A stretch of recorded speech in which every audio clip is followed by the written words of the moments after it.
Wassail, beautiful people. I feel like my glasses should be down there, but they're going to slip off. But we will be covering Day of the Dead. So I'm just going to shuffle the cards while a few people arrive. And then I'll take that off because my glasses are going to keep falling off my face. It's fun though. Wassail, Matthew. I'm not doing the whole reading in it. But I'll look into something wonderful for Day of the Dead.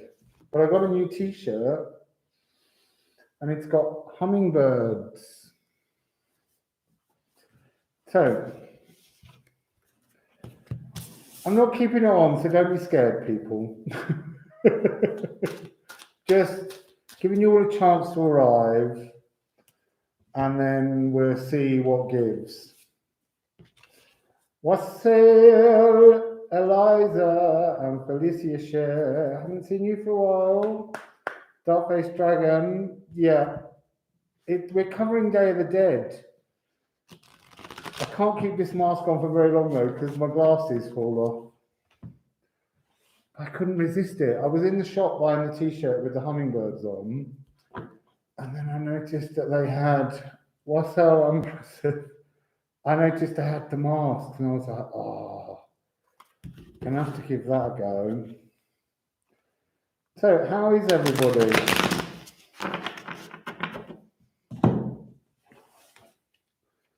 Just going through all the cards. See, I can't keep my glasses on. It's coming off in a minute. Wassail Skyward, please. Wassail 8B73, Wassail Bev, Wassail Joyce. We're going to look at the moon, and as it moves all the way through, all the way through the different zodiac signs up till the eclipse. It's like a pre-eclipse glimpse. So I'm going to, whew, that's better. We'll put that away for now. It's such fun. So I think we'll pull this down a little bit to get a bit more of my mask in. I'm sitting on cushions to try and get the t-shirt in shot. So what's going on? We're going to start with today, Saturday the 23rd, and both the sun and the moon have shifted. So the sun has entered Scorpio season, life, death, rebirth. Okay. So then the moon this morning moved into 0 degrees of Gemini. So what I want you all to do in this reading is to look at both your sun sign when it turns up, but we're also going to look at your moon sign, and we're going to move all the way through an entire cycle of the moon up to the full moon eclipse that takes place on the 19th of November at 08:57 in the morning GMT UTC.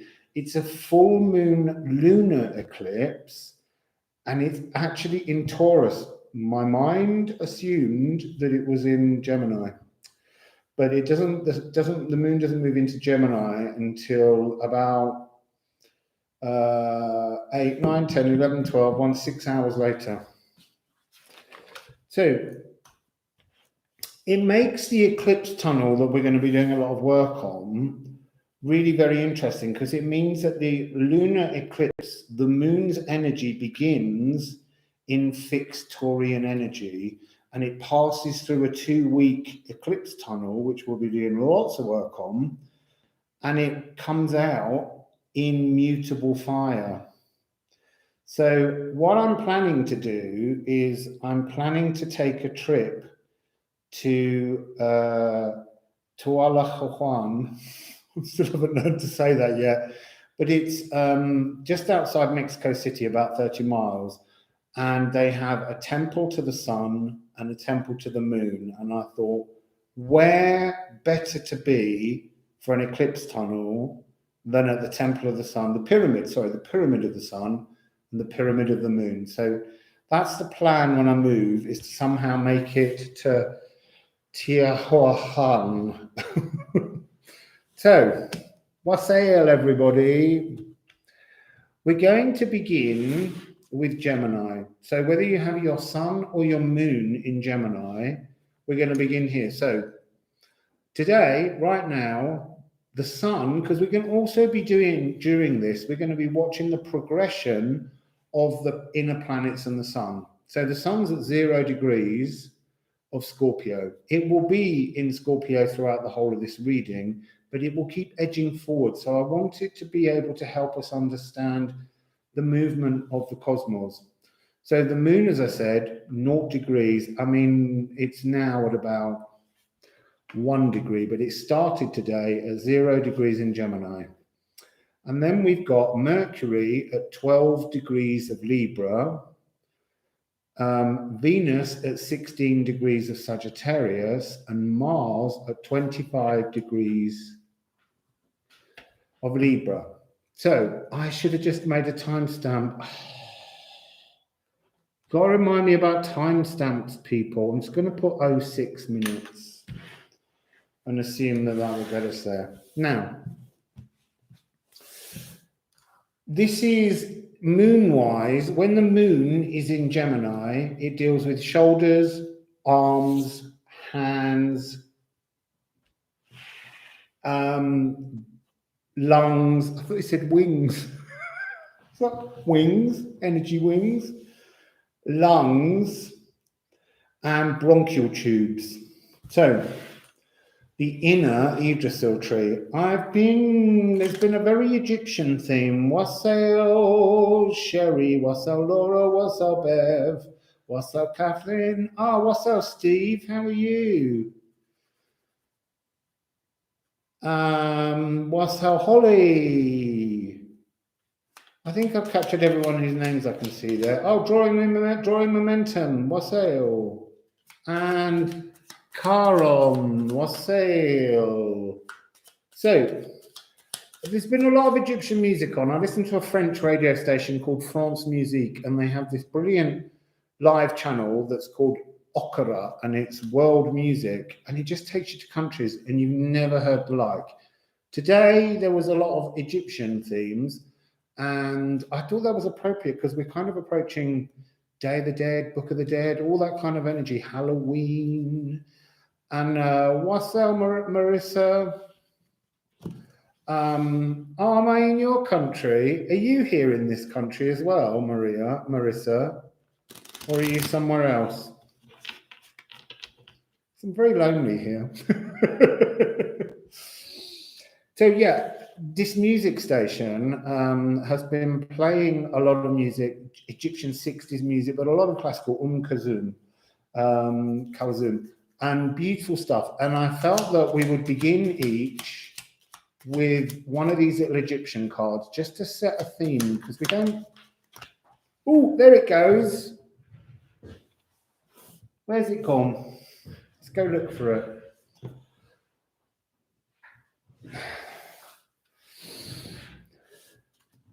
You're in Jalapa. Veracruz. I might go to Veracruz. I'm going to go to the Pyramid of the Sun and the Moon for the lunar eclipse period, first of all. And then, I've got no idea where I'm going. So I fancied Veracruz, though. So watch out. 18. So I have to take my glasses off to read this little tiny book. So this is energy. This is energy. It looks like he's putting up some kind of great big ceramic electrical unit.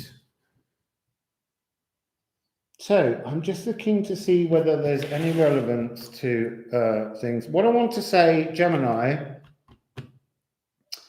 in your house, you have got the moon, dark moon Lilith, and Ceres, and they're at 1, 10, and 11 degrees. That's a binary form. So it's energizing some kind of divine binary. So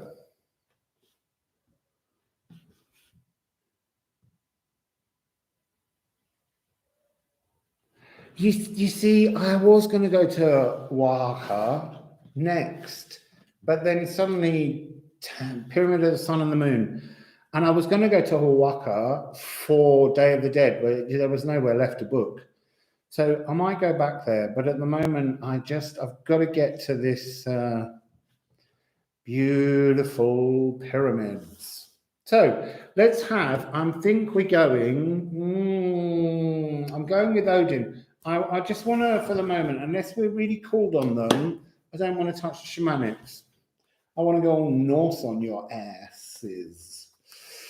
So we've got energy. What else does energy mean? Enthusiasm and effort that will be rewarded. Well, I tell you, there's a lot of effort to be rewarded when you finally pushed it up and stood it upright, so you can let go of all the pressure and weight of it.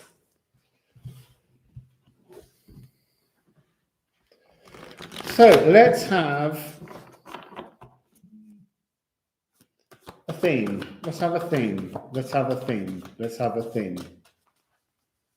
Someone's buzzing my phone. Let's have a theme, please. A theme, please. There we go. Ooh, energizing the earth. Energizing the world around you. This is very much talking about sun energy. So maybe it's telling me we need a second card for the moon. We need a sun and a moon card for each. So that it's... Oh, it's my favorite. Vanahamir.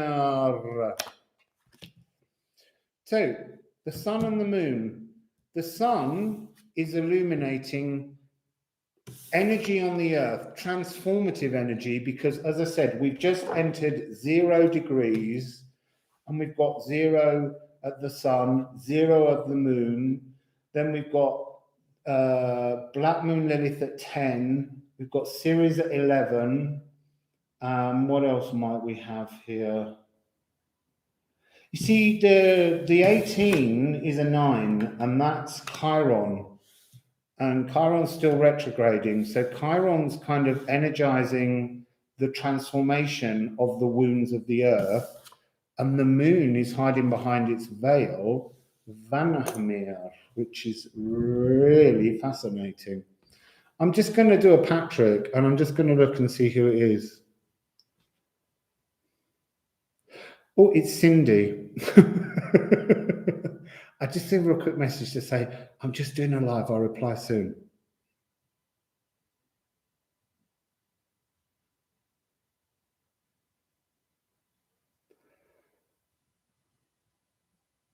I'll text you after. And then we need a big smiley face because it's the beautiful Cindy from Awakening to Spirit. Right, so maybe she'll come on now that she knows we're live. She's very, very busy. They're getting all excited in Canada. They're coming out. They don't have to be so all hidden inside their houses and they're all going crazy and mad. So I'm wondering whether sun and the moon. I feel like we need these healing cards, these tones. I'm not going to sing. I don't expect to, put it that way. So what energy are we dealing with? Oh, Chiron. Nervous system. We've got to bring energy back to the nervous system. I'm sort of seeing like the spark of a car won't start up. And the top card is Ceres, the sacral. I said Ceres is important. Ceres is at 11 degrees. So D and A sharp. There's a formation of a kind of B flat major chord, which is quite a nice harmony, 6 and thirds. There's something very harmonious between the energy. I think Cindy's just going to talk to me on here and not on there. She's going to come and peek. When she comes in, you all have to tell her how beautiful and lovely she is.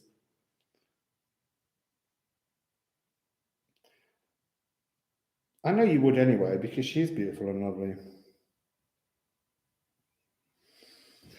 So, I don't know what happened then. It's vibrating too much, but that was fun. I never leave my phone on. So, Wassail, Patrick. Here, Patrick, I left my phone on. I thought it was you buzzing it. It was Cindy. So we need some runes because we're well into our runes now. Look, you are live. I am, Cindy. Look, Cindy, I've got to show you my mask I had on earlier. This was my mask that I was wearing. It's for Day of the Dead. Because we're covering that in this period. Halloween, Day of the Dead, all that stuff, right up to the eclipse. So, the runes. What are the energies that you're dealing with? So this is, remember, this is Gemini, Sun or Moon. You know, other planets will be affected because the Moon's in Gemini. So if you've got planets in Gemini, then it's really... Yeah, this is my new shirt. Look, it's got hummingbirds. That's why I got it. Hummingbirds, because there's hummingbirds in the garden and I see them every day. I'm like in kind of like hummingbird bliss. So yeah, I'm starting with Gemini, people. So you're looking at the Moon has moved into Gemini today. So anything you have in Gemini will be relevant and affected by the Moon. At the moment, we're dealing with Chiron healing the nervous system of the Earth, this energizing of the Earth, and the Moon is hiding the sacral message of Vanahamir, a borderless world where people actually get along. Go figure. So, and as I said earlier, everyone, it's shoulders, arms, hands, lungs, and bronchial tubes when the Moon is in Gemini. Here we go. We've got some cards now. You're going on a journey. You're going on a joyride. Oh, and look, we've got hail, weathering. That's a 9 again. We're dealing with this 9. 9 is Chiron, and the card of Chiron came out. So Chiron's at 9 degrees of Aries. This is definitely about transforming the energy of our nervous system. And then we've got Leif, become, and that's not Leif Erikson, who discovered Canada, or Leif Garrett, who sang, "Feel the need, whoa, feel it, feel the need in me." And then we've got Elk's protection, 15.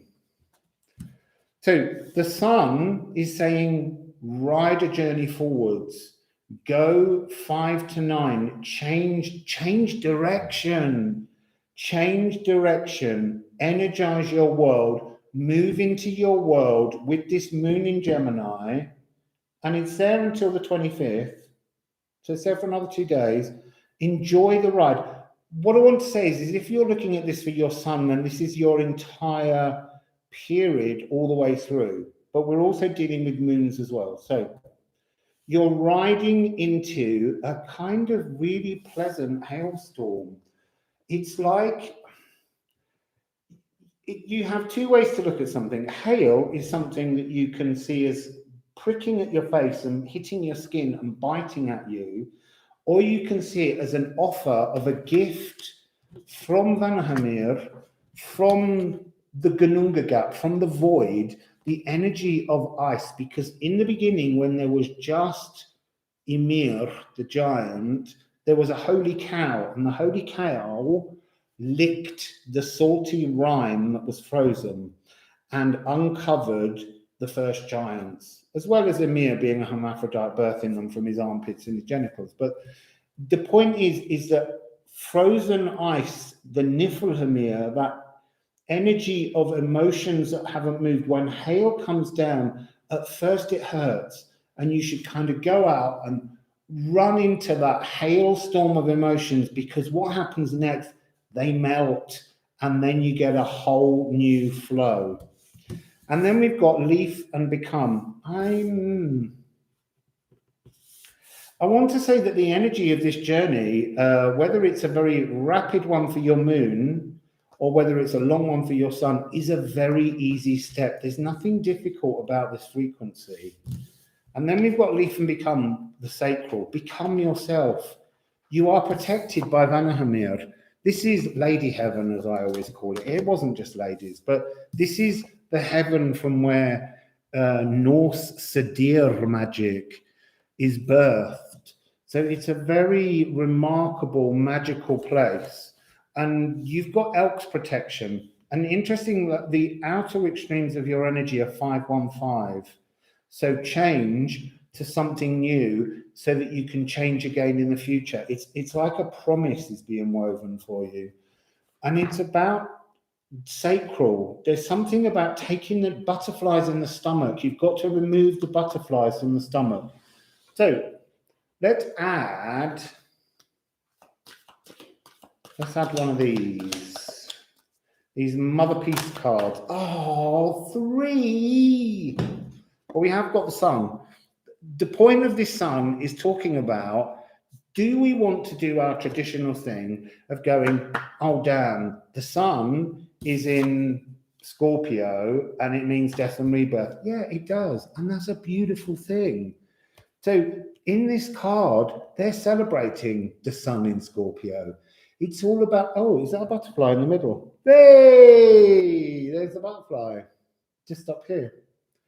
But, you know, put on your worst leotard and go and do some community yoga. You won't look bad, honestly. And then we have strength. This is a strengthening card. You know, she's taken her leotard off now and she's just like, well, the animals don't care. Oh, what's out, Eve? Welcome. They really don't care. She's over all of that. No, this is the strength to prune your sacred tree. You've got to become your tree. The Yggdrasil tree is behind them, and theirs is a willow. Willows are connected to the moon. But in the background of this card, you see a lion and another animal, which I can't do. The moon is hidden. There's something coming through to help your sacral to become something freer. So there's luck with rabbit. Raccoon, go steal some jewels. And then your final one is the Two of Swords. We're in air energy. I always go on about air energy. But the Two of Swords is about redefining your own frequency in this deck. You've got no clothes on again. I'm a bit concerned that you're all going to be out there in your gardens, on your community forecourts, doing your yoga, and then you're going to all go back into your backyards and get naked with nature. It's fine, but just make sure your neighbours can deal with it. Oh, what's up, Penelope? So, find a new frequency. This is what's becoming. You're finding a new energy within the earth, and you're changing, you're taking the butterflies from the stomach. You're transforming the energy of, I want to say, a gut instinct that doesn't trust itself to actually being strong enough to follow your own opinion because you're connecting to that strength. Vanahamir has no fear. You know, this is Lady Heaven. Asgard is the other kind of heaven where Odin lives. And that's the one with, it's too cold for naked yard work here. It's not here. I follow the sun, Cindy. You know that. Well, the sun follows me. But it's following me. It's doing it all the time. So you need to accept that you've got to trust the energy of the magic that comes around. You can transform the earth, but you transform your earth first with the sun and the moon. So that's Gemini, because that's already 24. We're going to be here for a year and a half. In fact, we'll be here longer than it takes the moon to complete that cycle. So we're going to go on to Cancer. Just put all these cards back. I didn't do bells, so bad. Maybe we don't need any of Neptune. We'll have Neptune at the end, if you remind me. Yeah, see you in 6 months. Do you know what? You will see me in 6 months because you know what? Canada's going to open its borders and get over all of this stuff and let everyone travel freely. And that's a very beautiful thing. And I thank Canada for that. So I just want to be in Canada for a bit. I want to plague Cindy and Reem. Going to bring Rob with me and Patrick.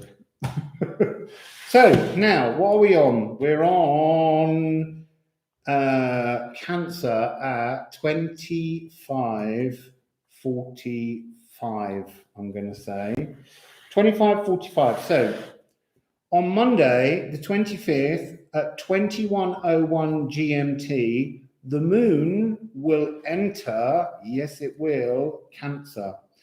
And by that point, the sun will have moved to 2 degrees of Scorpio. The moon is at 0 degrees. And Mercury will be at 14 now of Libra. Venus will be at 19 degrees of Sagittarius. And Mars will be at 26 of Libra. But also, Dark Moon Lilith will shift forwards 1 degree, so she will now be at 11 degrees of Gemini. So she's just pushing her way into conjunction with Ceres. Ooh, you see, now that's interesting because yesterday on that last reading we had Ceres, the sacral. Didn't make that connection, but that's interesting. Anyway, we're going to start with the Egyptian cards because they told me how to do that. 24. I have to get these up to give you the keyword that they want. So the keyword on this one is study, detailed analysis, intelligent solution, and intellectual youthfulness. He looks like he's got a great big segment of pink grapefruit at the bottom of this card. So diligence, I want to say. 2 and 6. What do we have on 2 and 6? 2 and 4, sorry. 24. So relevant here, Pluto. We're in death and rebirth season. Pluto rules Scorpio. So somehow, Cancer, you've got some kind of link towards Pluto. Any others at 24? Oh, yes. We've got Eris at 24 degrees of Aries. And actually, I feel like you need to be keeping an eye on the movement on Saturday the 30th when Venus goes to 24 degrees of Sagittarius. So let's get physical. A sun and a moon card. I want to get physical. Let's get into physical. No, we're not doing physical. We're doing studying. We're doing studying. We're diligent. We're diligent people. So, ooh, yeah, look, everyone, there's my PayPal account. Thanks, Penelope. Idun is the sun. So if you're looking here for your sun sign, it's in a biome health. The moon. Yeah, Olivia Newton-John. Hopelessly devoted to you. That's for you, Cindy. Hopelessly devoted to you. Thurs, the moon's bringing a portal. I want to say, in addition, when we're a moon in Cancer, it's stomach, mucosa. It's also, I can't read my own writing. Oh, breasts. I thought it said bread.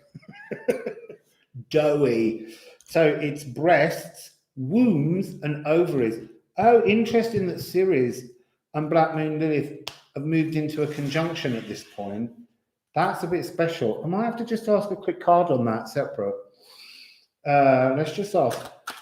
Black Moon Lilith and Ceres in conjunction. Black Moon Lilith and Ceres in conjunction. Well, they're not in conjunction. I'm sorry. I'm saying conjunction. No, they are. They're both in. Yeah, they are. They are. Ooh, look. And they're at 11 degrees. I know it's a 2, but Roman numerals wise. I want to say she's lifting. She's lifting the veil. She's lifting the veil to nourish you. They're nourishing you. That's fabulous.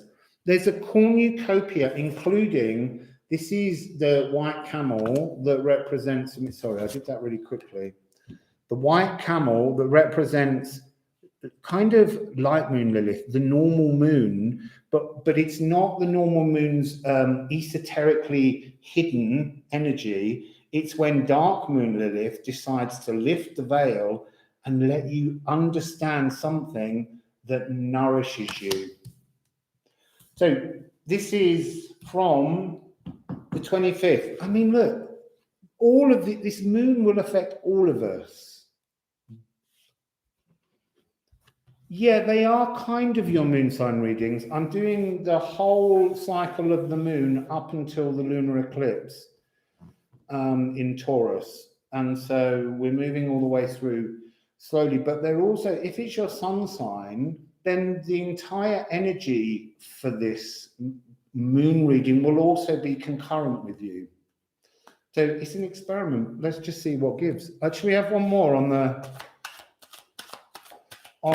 there we go, on Lilith and Sirius. Oh, look at this.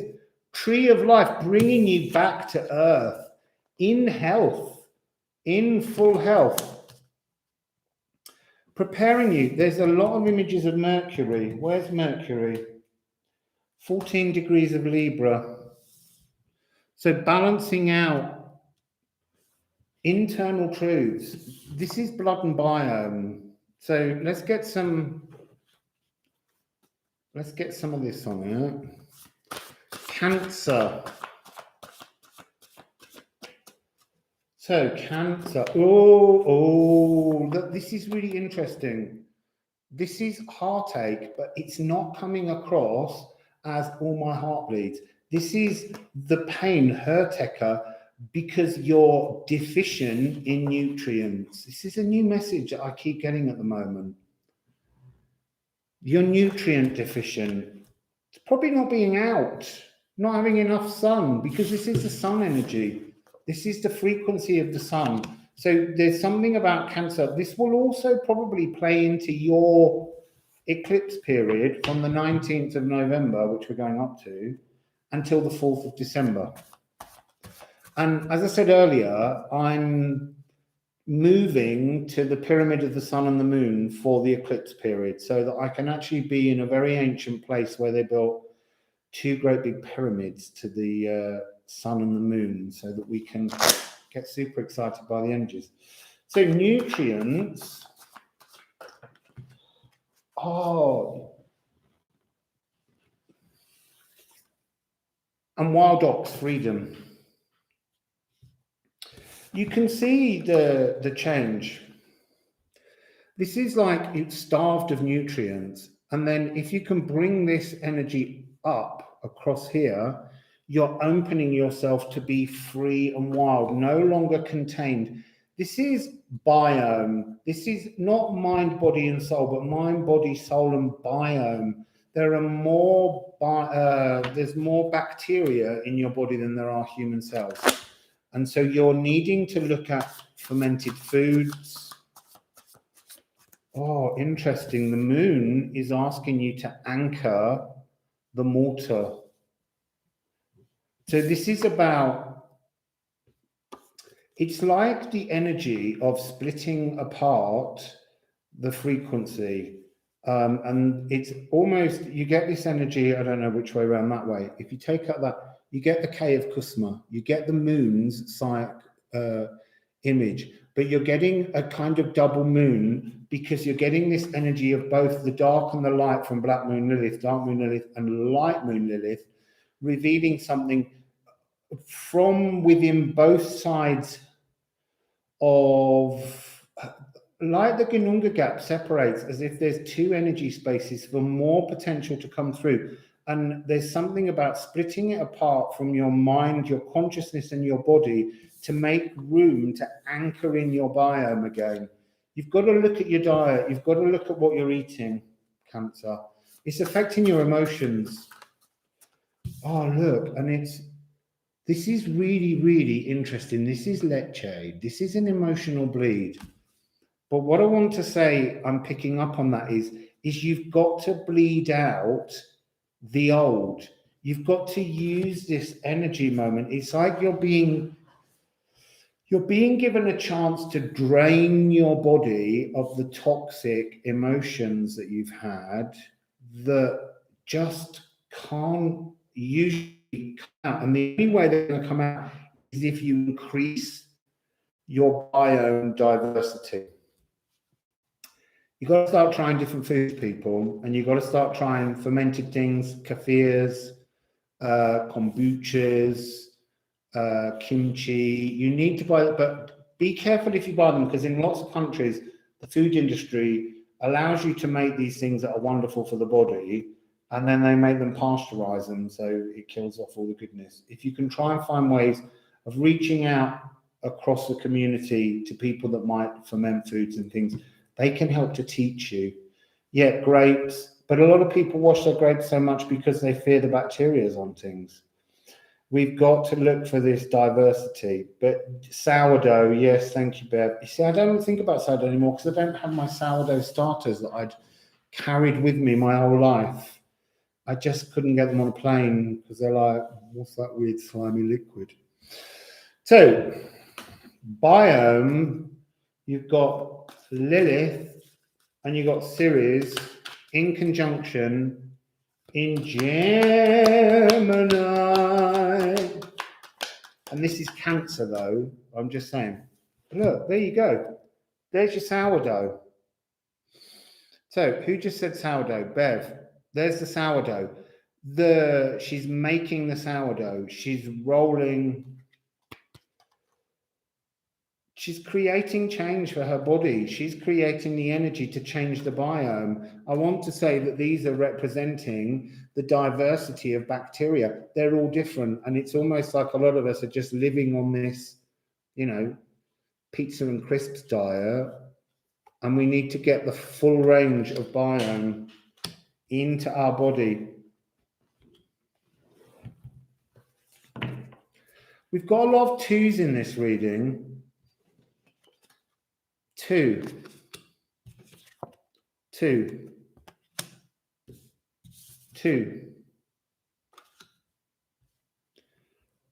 And that's that idea of the two sides of the moon working to help you bleed free. Right, let's see what else we've got. You're allergic to yeast. Oh my goodness, you can't have fermented foods. Penelope, somehow we need to fix that.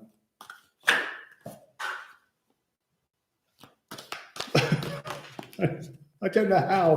I need to fix that for you. We got a card on the floor again. I might have to have a little sip of water. Look, you've got the star. It's a biome healing. Go get in a bath. It's all about taking your clothes off, this reading so far. Go get in a bath and fill it with fresh flowers. Well, yeah, not fresh flowers, herbs, lavenders, sages. You need to bathe in beautiful herbs and spices, and it will be a really connective healing to spirit, a moment to bathe in and drink in spirit. So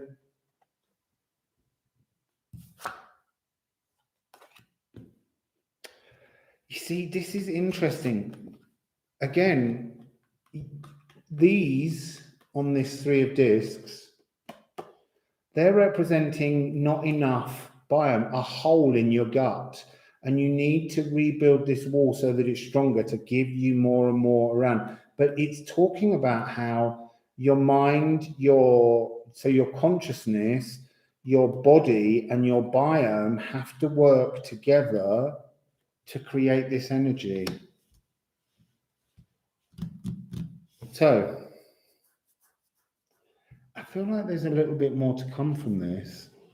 Oh, I didn't put your energy of your cards in. I knew there was something missing. You got to keep an eye on me, people. So we're looking at the planets that you're dealing with here. Ideally, it should say Ceres and the Moon.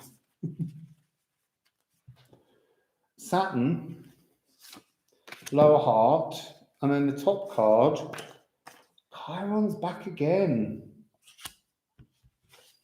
But this time Chiron's working on the Moon. So Saturn is the lower heart. Saturn is the natural world. Saturn is all the fruits, the vegetables. So he's talking about that frequency, and he's at 7 degrees of Aquarius. He's telling me that you've got until 17th of November to improve your diet because that's when he moves to 8 degrees. You need to make the change before he makes the change. So, Saturn, now Chiron, I think the Chiron is this. It's the wound, the old toxic emotions, Cancer, that need to be bled out of you, that need to flow away. And it's making you nervous, just me saying to you, it's time to do that. It's time to just take that bath, soak away all the old rubbish. Get those scented herbs and things and petals. You know, really pamper yourself. We don't do that enough. I mean, look, I'm in a place here. It's got the most enormous bath that's got jet streams, but it takes about 90 minutes to fill it up. And it's got little alcoves all around with candles in. And the woman left joss sticks and things. I need to put a bit more water in my... I've got Palo Santo oil, but what I'm saying is I haven't run that bath. I haven't got in that bath and I haven't pampered myself. And actually, I'm going to do that on Monday because that's when the moon enters Cancer. We all need to take a healing bath on Monday. So I'm going to go into the town and I'm going to buy lots and lots of herbs and I'm going to fill the bath up with herbs. Beautiful. So that's your little message, Cancer. The moon is opening a beautiful portal in connection with Lilith the light and Lilith the dark, both sides of the moon, to bring about a change of frequency to you, to help you to anchor in some new energy to increase your biome diversity. So let's move on. I will remember to timestamp this time. Let's put the cards back. Let's put the cards back. Do you know, Lena Leon, I'm too big for all the bathtubs in Portugal. They're like a hip bath. And this is the first bath that I can actually get into. As I say, you have to plan like an hour ahead or more to actually run a bath and get in it. And by the time it's run, you're kind of over the idea. So we are all getting naked. They started with a swift shirt change, but I don't have to do that anymore because I'm not sweating my ass off. So we are moving to Thursday, the 28th of November at 09:08 GMT, Greenwich Mean Time. Call me old-fashioned, but I used to live in Greenwich. And that's when the moon will move into 0 degrees of a Leo. So whether you've got your sun in Leo or your moon in Leo, or anything you've got in Leo will be affected by the moon's emotional journey there. The sun will be at 5 degrees of Scorpio. Mercury will now be at 17 degrees because that's an inner planet. We're looking at those because these are personal journeys. Mercury is at 17 degrees of Libra. Venus is at 22 degrees of Sagittarius. and Mars is now at 28 degrees of Libra. So Mars is getting close to shifting into Scorpio. When we're in Leo, when the moon's in Leo, it's heart, aorta, blood pressure, and circulation. It's like each reading seems to have been preparing us for the next phase of the moon. That's really interesting. I didn't expect that to happen. Oh, so I didn't do a timestamp. I'm going to put 4444 because it's nice. I know, I don't know what the timestamp is, Eve. I'm really sorry. I managed to do 6 minutes badly. That was a forgotten one. For Gemini, where we started, 25:45 for Cancer, and now 44:44, but that is a guess. I mean, I've prepared the dates and the times in the description box, just got to put the timestamps in. But what will be funny is when people press on the time, it'll take them to that clip. Put in the video. So, starting with a little Egyptian card to give us a general energy. I need a drink of water again.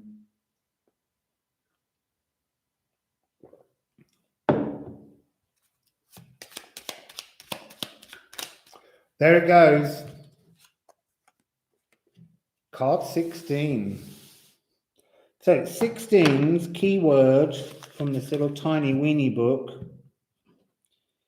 We're looking at likableness. Oh, that's so Leo. Likableness. A young person that holds pleasant surprises. I want to say that the card, there's something about patience in this card. Just wait. There's something that you're going to really like, but you need to just wait. So,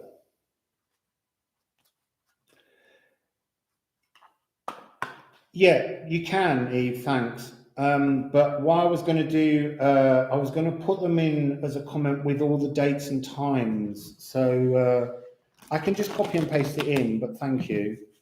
It'll just save you the effort. I know I'm going to keep feeding you all the time. So. But I want to give people the chance to witness the actual times that the moon is moving every 2 to 3 days so that we get this understanding of how it moves. So, likableness, Leo. Oh, look, Loki, Leo. I did a reading the other day. I don't do personal readings, but I did one for Corey and Founders of Light. And he is a Leo, and Loki was quite an important card in it. So, the moon, what's the moon for Leo? Ooh, and this was also in his reading. So, Pertro, cosmic beingness. The sun is shifting. The sun is shifting your fixed fires. That's what I'm hearing. And that, yeah, waiting is the hardest part. Waiting, I'm waiting for something to happen. I'm waiting. So Loki and Pethro, and you see LP is what I'm now being drawn to. Long player. This is a big game. This is a slow game. The waiting game. So let's get your planet energies and see what's coming in. What did I need to say to you about this one? I think I already said it's heart, aorta, blood pressure, and circulation that we're dealing with. So they're very sensitive energies during the Leo moon. When the moon's in Leo, you'll feel sensitive in the heart, aorta, blood pressure, and circulation. 16. Okay, so there is a frequency. No, because she's moved. Just looking down. Okay. Oh, 7. Saturn. Saturn's in this frequency somehow, and Saturn was in the last one. Bam. This is what I mean. It's almost like at the moment we're being gifted with, because Gaia, Uranus, is still retrograde. It's almost like we're being given a chance to be ahead of the curve to prepare ourselves for each moment. So, Rosemary Clooney, did she sing that song? What's on the bottom? Oh, you can't get rid of Chiron. He's in there again. Nervousness. I want to say there's been a nervousness, and you've got Pluto. Oh, you've got spinal nervous system. That's really interesting. A lot of there's been this feeling. What's up, Gwen? And Scrappy Doo from Scotland. I don't have any Scooby snacks here. I should have thought about that. Chiron's been in each one so far, and for Leo, there's been this energy where there's been nothing going on in your house for a long time, and there's nothing in your house other than the moon at the moment. So it's kind of giving you this sense of just wondering, and it makes you nervous when you're not fully in your energy. It's also been making you nervous because, you know, the what's going on in the world at the moment, the Loki down that's been going on, keeping people inside is not good for Leos. Leos need to be out prowling around. So that, I feel, is your life force energy has got this edge where I want to say you feel like you've lost your likability. But be patient. Just wait. It's coming back. So you've got cosmic beingness with the spine. Patsy Cline, that's who sang it, and it's actually called Crazy. I'm crazy for feeling so lonely. It's weirdly, it was the first song my mum and dad danced to. They were crazy. So, Pluto, C sharp, D flat spine.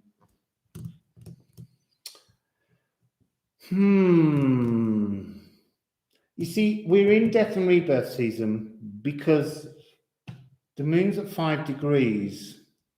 Not the moon, the sun is at 5 degrees of Scorpio. Let me just look at something. Oh, okay. See, we're ahead again. By the next sign, we're preparing for a shift of Mars into Scorpio. So there's something here about you have to transform your life force. You have to transform. I think there's a fear in you that you've lost who you are. I think you've lost your ego. And that's difficult. I'm sorry, I'm just going to show my shirt again because look, it's got hummingbirds on it. I've got a little mask as well to go with it. So yes, unmask yourself, Leo. Re-find your tuning. Re-find yourself. Let's get the runes on this because that's what we're lacking here. Can we please help Leo? Because this moon, there's, you know, I'm sensing their nervousness is of ego. Right, so you've got owl. You've got to sharpen your senses. It's like you're the lion. It's like you've been a cage lion. You've been in the zoo and you need to sharpen your senses. You've got to go back out into the world, Leo, and prowl and hunt and witness and smell and scent and bringing all these things in. Marcel, Bridget, you need to transform these frequencies. And you've got Needle, which is a personal portal. And this is your ego having a chance to adjust. But you've got to, because it's the heart, it's like there's the cagedness. Think of a caged animal. No animal in a zoo is happy. No Leo is happy indoors. Well, you know, some will be. but they like to be out socializing. They like to be doing these things. So you're being given the chance to prick open a new space for yourself, to awaken your senses, to bring, I think, I'm sorry Reem's not here, but she's the expert on drawing a rune and drinking it. If you take water and draw that rune, Petro, or there's another rune, it might be that one as well, but use the Petro, it will allow you to expand your senses and your mind. Because somehow you need to be free of the cage, Leo. It's too much for you. You need to transform and shift. It's almost like Loki's kind of talking about, you are your own key. So you need to transform into the key that fits an eagle. You need to make changes to your ego. You need to pump the blood pressure up. You need to get the circulation going in your life. You need exercise in many ways. And then you've got Kusma, you've got the moon. The moon has been deflecting. The moon has been kind of hiding, helping you to hide the sadness of how you feel at the moment. It's not dark because it's going to come out into the light. We're heading through this, but it's really, I've been feeling for a long time that of all the signs, I feel for Leo. So we want one more rune and then we get the Mother Earth on it. I do feel for the Leo a great deal. Oh, they're all upside down. Let's turn them up the right way. Let's shapeshift the cards.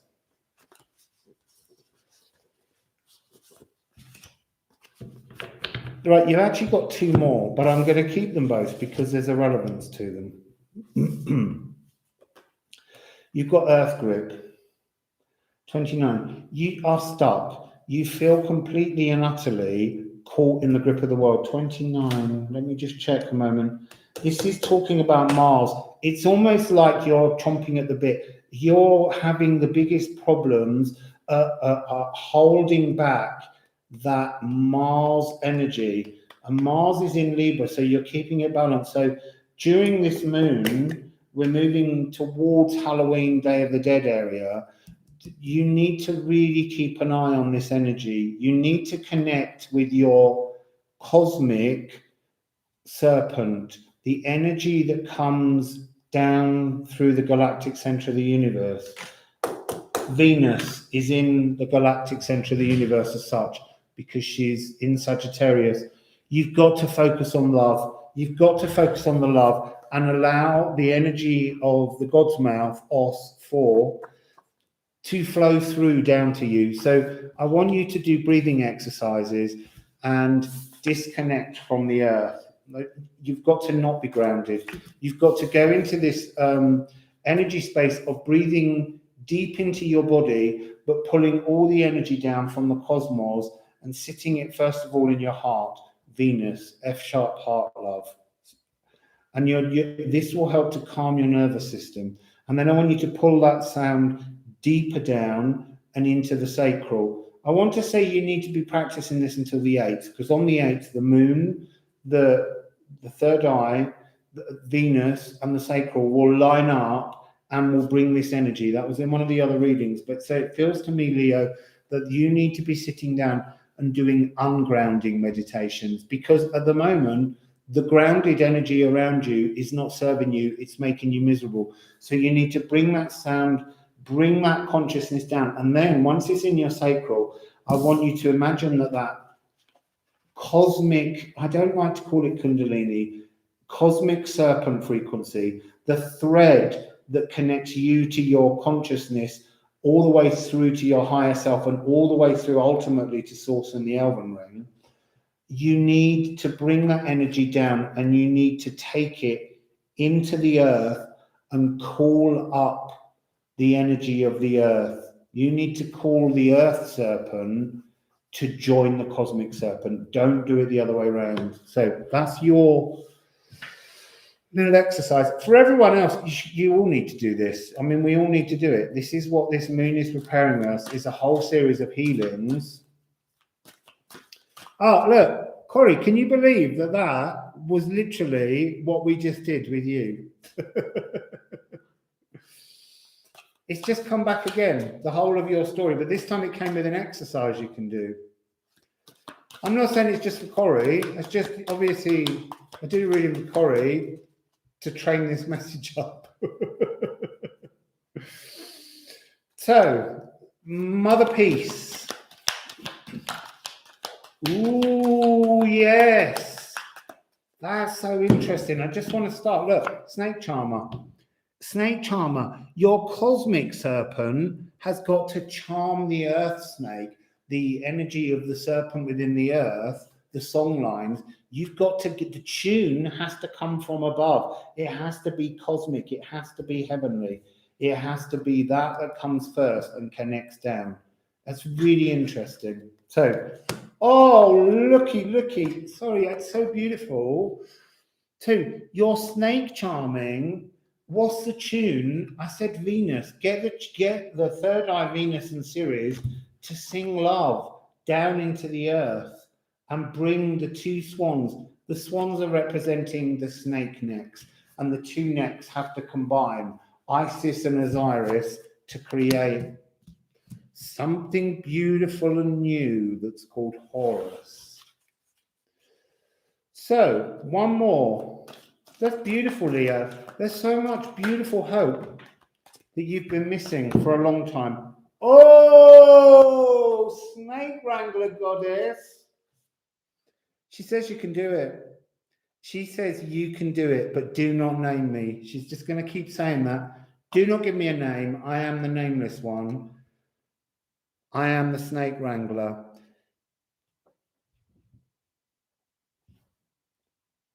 She's got like this combined neck of the two birds wrapped around her, and now she's got two babies. Absolutely beautiful. And you see, she's wrangled them snakes. So, Leo, that was a really, really beautiful and exciting. I'm expecting us to connect now with Dark Virgo, because Virgo owns Halloween. So,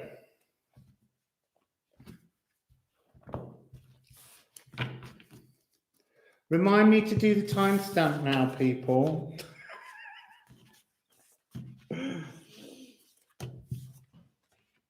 Right. Thanks, Joyce. I would have really forgotten. Let's put that little Egyptian card back.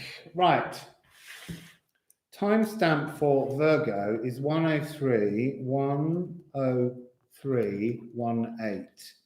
So, what's our Virgo? So, on Saturday, the 30th at 18:10. Oh, that's really interesting. Look, 18:10. 18 was the minutes, and it started with 10 on your time, 1 hour and 3 minutes. So 1018, 18:10 is in your timestamp. And it is the time at which the moon will enter Virgo. Right. I forgot to tell people before. We've been on, previously we were on waning gibbous. Leo, you were the last quarter moon. And now we're on a waning crescent. Getting very thin, it's getting ready for a shift. Virgo, moon in Virgo means pancreas, small intestines, and digestive tract and issues. But also, if your sun's here, this is going to be relevant to the whole of the Scorpio period for you. But whatever planets you have in Virgo, they're relevant to this part of the reading. So I want to say that the sun has now moved to 7 degrees of Scorpio. We're still in October. The moon's at 0 degrees, obviously, of Virgo. Mercury is now at 20 degrees of Libra. Venus is at 24 degrees of Sagittarius, and Mars has now moved into Scorpio.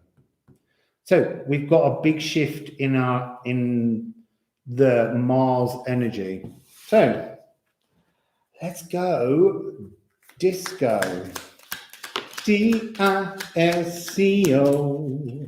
Ooh, looks like a little bit of a dance going on. 25. So, what's your key energy? Cheerfulness. Cheerfulness, celebrations, happiness, society, life, and distractions.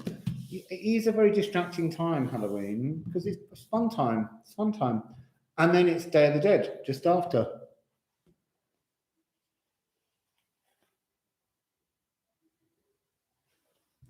So, I'll have a sip of water.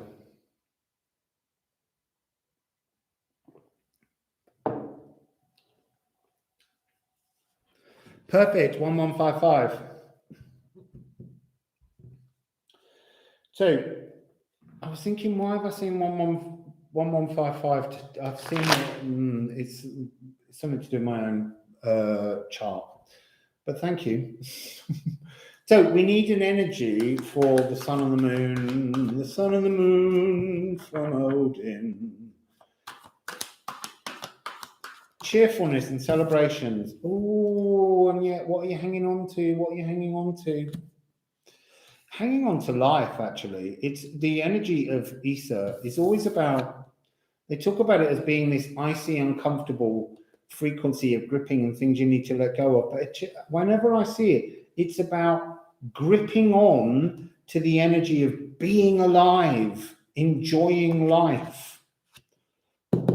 So it doesn't quite work with an ice giant on there, standing on the salty Rhine. Also, Spirit's really opened a massive energy to make sure that you can grip to life. There's something about dancing. There's a real energy of dancing. You've got to dance. You've got to move your body. What are we on for Virgo? Pancreas, small intestines, and the digestive tract. The moon is bringing Vanahamir. It's bringing freedoms. Boundlessness.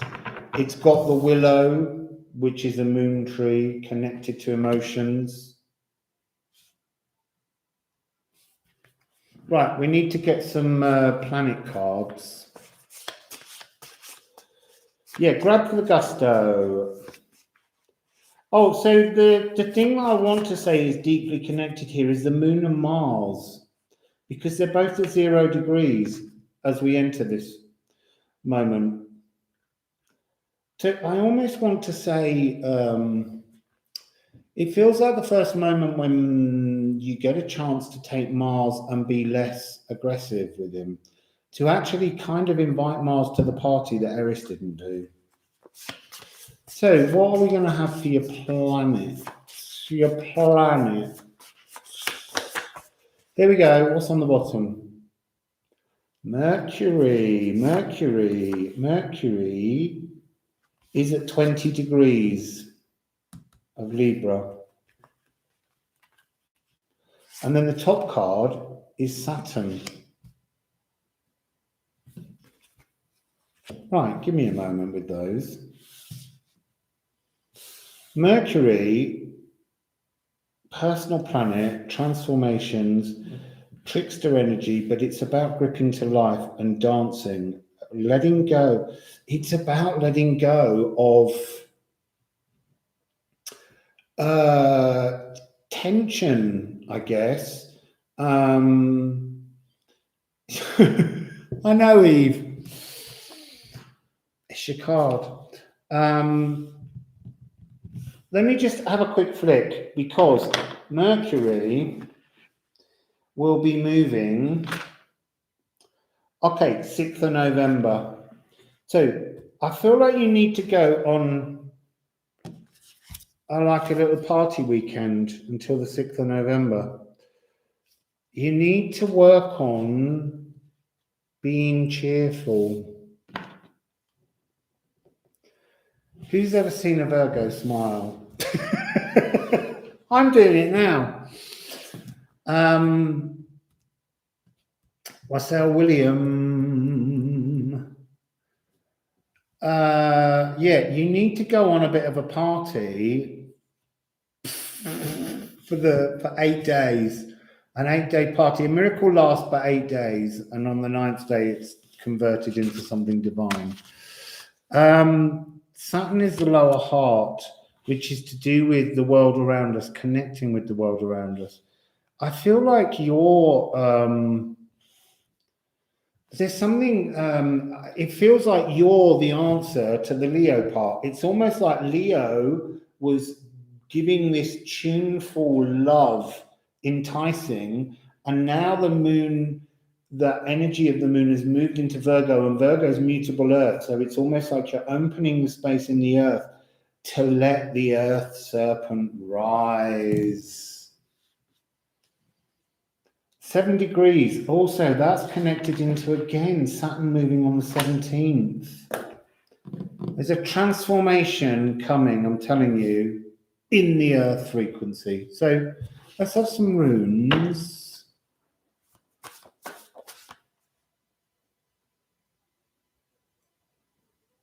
Yeah, they do love our laughter. Ooh, hell is in the house. Hell is in the house. Hell is Persephone. This is you again. This is that dark Virgo energy.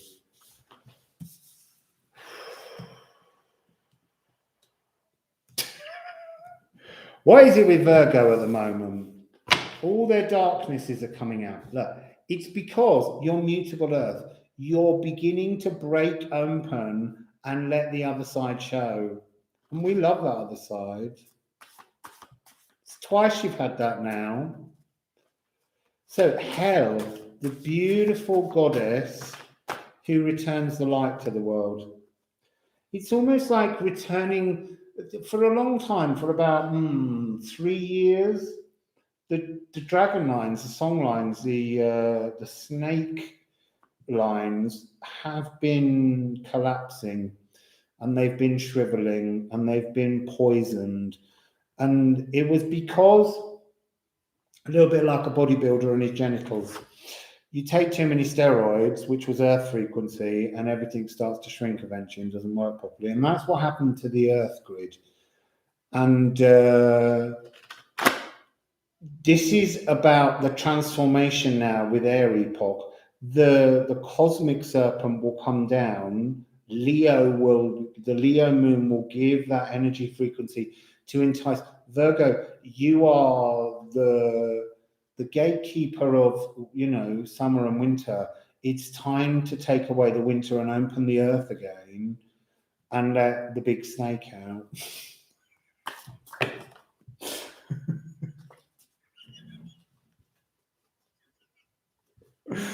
Oh, du Bronton. Yes. Yeah, it happens with steroids, I'm telling you. You get big arms, small everything else. Well, you get big mood swings. Yeah, just invite Hel to the party. Look, because look, it's Lady Heaven. This is if ever there was a space where, it's a bit Virgo, that heaven, but this is the heaven of magic. It's the boundless love frequency magic, and the moon's bringing that chance. What have we got? Look, butcher's broom, scrub the genitals clean, not your own, I mean the global ones, to scrub away the wounds, to cleanse. Butcher's broom is knee holly, and knee holly was used to clean off the butcher's block, to detoxify, to anti-bac, to wipe away. Hel will wipe away the tears. No more tears. Enough is enough. Bridget liked that last time. It's coming again, Bridge. No more tears. You are gripping the earth sharp. This is what I'm saying. You are the earth grip.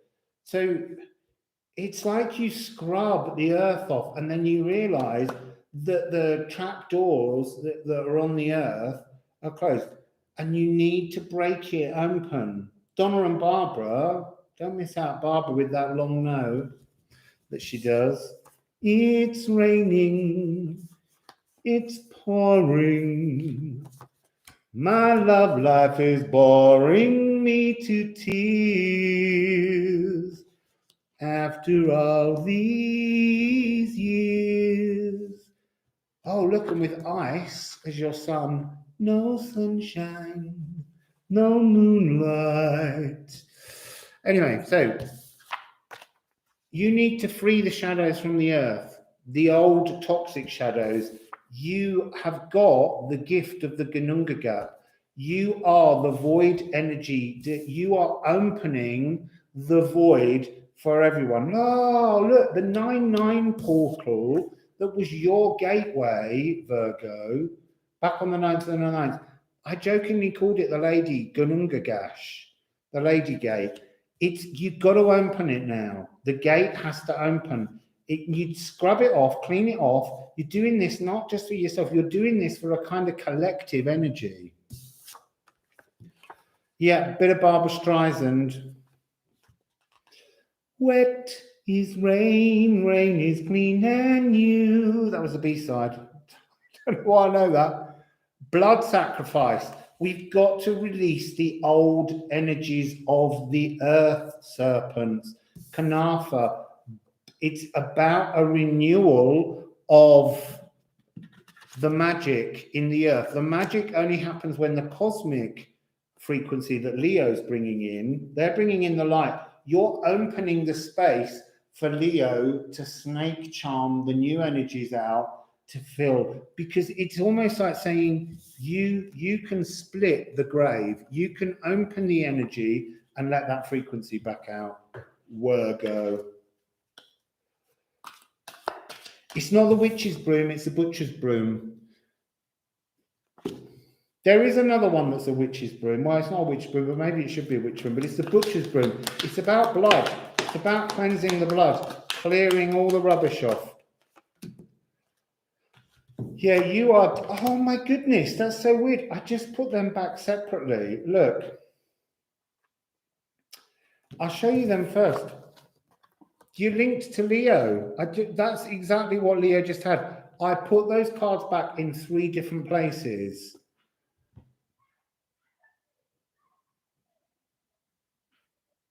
So, witches' brooms are also birch, I think, but don't quote me. You'll have to watch the trees readings. So you are hearing, you're picking up, Virgo, on the cosmic serpent that is being charmed through love by Leo, and you're going to guide Leo to the target. You open the gateway. You are the gatekeepers of this. You open it to allow the new earth serpent to appear. I need a little bit more on that because this is that's quite profound energy. I'll look at them, but it's this one. Shaman of Discs. You're the earth shaman. You are the vulva. You are the creature, the gifted one that has the magic. It's almost, oh, look. That is not moving. Pick up your staff, bang it in the ground, and open the Lady Gate. Because the whole of the earth needs Leo to put that energy to call up the unification of consciousness and physicality. And you have the power. You are the shaman that does this. So what are these? Just to have a quick look. Yeah, this is really very interesting. So just reading this as an extra on yours. That's almost the serpent. That's almost everybody who's lost their ability to understand their place in the earth, because the earth has been shrinking, because it was on steroids. It was heightened during Earth Epoch. It's calming down. It's time for you to be the soothing balm. You're the one that's healing the physicality of others. You know, it is physical touch. It's that energy. It's in Scorpio season. But Virgo, when she's in Scorpio season, is so sensual. It's dark Persephone frequency. Who knows how to sexually heal? Sexual healing. Do you know what? They really have got super sexy. And then this is just a reminder, the Sphinx. And I'm kind of getting this frequency that you're opening the energy of the earth with, as if you're kind of like the water phoenix frequency, allowing the love and the emotions to pass between the barrier that was blocked off. Because at the back of this card, there's a big party going on, which was how your reading began. Party at Virgo's. But don't make it messy. The water phoenix and the Sphinx, Leo and Virgo, working to bring together this kind of this celebration of a new frequency coming out of the earth. And not only are you the shaman of discs, you are also the Mercury shaman of voices. You call this in. You call this in. It's beautiful. The what phoenix? The water phoenix. The water phoenix. The earth phoenix is Leo. It's everyone. We've all got an earth phoenix. It's our ego. But you're guiding them to this truth. So that's you, Virgo. Go and open that earth portal. Because we're sick to death of the roid rage. Not yours, the Earth's, because it's been on too many steroids during Earth Epoch. I mean, Earth quite enjoyed it. I mean, most guys, when they're on, or people, when they're on steroids, they enjoy it. They just don't function properly. Arr! So, we're moving on next to, that was Halloween as well. Just so you all know. So Halloween, time to celebrate the opening of the Lady Gate, the Ginnungagap.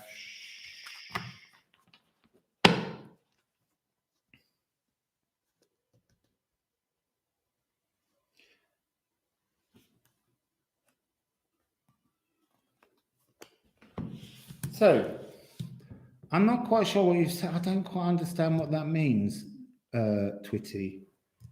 You've been getting the runes in the shy made by Jet Contrails, exact rune shapes. Oh, nice. I think I get what you mean, but in the sky. Yes, in jet trails. Exactly. No. That didn't make sense before. Wassail, Cindy's back. So we are just in time now for the moon in Libra. So the moon in Libra happens on, this is a really magical one, actually. So on Monday, November the 1st at 23:11, which is 11:11, on the 1st of the 11th, so 11111111111, the moon will move into Libra and the sun will be at 9 degrees of Scorpio. Mercury is now at 23 degrees Libra, Venus is at 26 Sagittarius, and now Mars is at 1 degrees of Scorpio. So that's another one.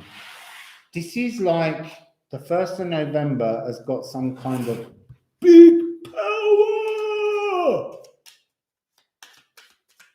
Here was a guy with a sword. I have the power. He-Man. That's what it was. He-Man. It's He-Man. We need a bit of She-Man as well to come in, calm him down a bit. Oh, look, this one's turned in the deck. Ooh, 23. 23. Let's just have a quick look at that one. Generosity, Day of the Dead. I should do this one with my Day of the Dead mask on, but I think my glasses will fall off. So, Libra, Day of the Dead, 23. What else does it say? It says, generosity, woman who radiates charm or inspires enthusiasm. Oh, timestamp. I'm so bad at timestamp. I don't know. I'm just going to put 122 and then try and find where I went all Libra. So let's have a sun and a moon for the Day of the Dead. Thank you, people, for the timestamp reminder. I'm so bad.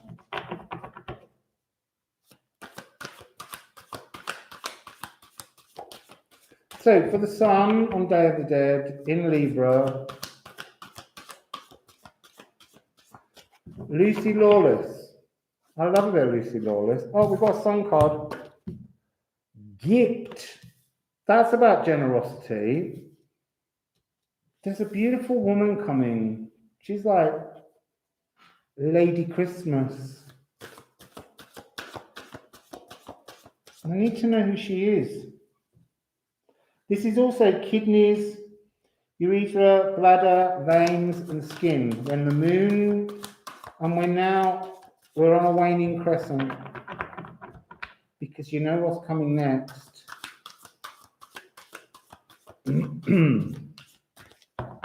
It's already getting too hot, my eyes are steaming up. Oh! It's like being gifted all round. Showering of gifts coming in. William Bay, giving the earth back. I guess if we're looking at it, I can't do it with this on, it's too much. I guess if we're looking at it in terms of how the moon's progressing through all of the houses and bringing a different energy, in the Virgo reading, Leo's sent down the cosmic snake, charmed Virgo to open the earth and let the new earth energies back out. And that's the point at which they come into balance and the earth frequency returns to us. I think this has to be the snake wrangler goddess. She was there in the Leo reading, the nameless one. So let's see what planets we're dealing with.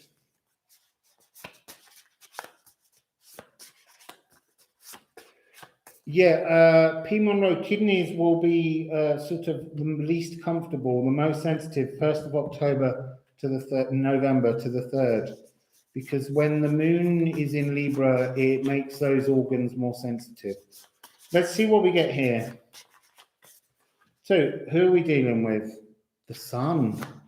This is happy times. And then the top card, oh my goodness, Gaia, Uranus. So, it's interesting because this is Libra, the moon's in Libra, and we've just had the full moon in Aries, which was the tail end of the Libra new moon, and we're heading into a new frequency here. So we're bringing in this balance. This somehow is the point pre-new moon. So there's something very distinctly magical. It's a perfect fifth, a B and an E, or a perfect fourth, but that's a cosmically significant energy. So if I think about where Gaia Uranus is, up in the air, Ceres, the Earth, the Moon, Venus, Eris is over there, the Sun is in the distance. So the connection will be that between Gaia, Uranus, and the Sun is the Earth coming into harmony with itself. That's where it would be heliocentrically. So Wassail Sashikaru. I know she's coming in here to do a little bit of a look at what's going on kind of thing. We're looking at suns and moons, but Sasha likes to send everyone ocean Reiki. So that's very beautiful. You can all think of it if you all just open your hearts and your minds. Actually, I would say I think you've come in at the right moment. I think you're supposed to allow the ocean Reiki through your crown and down into your solar plexus to bring joy. And Sasha's going to do that, and she's going to allow you to have it now, and then she's going to give you a little bit of a time delay, and it will come again on this magical 1111 day at 11:11 on the 1st of the 11th, with Mars now at the party. So let's get yeah, they would. They do love a bit of Reiki.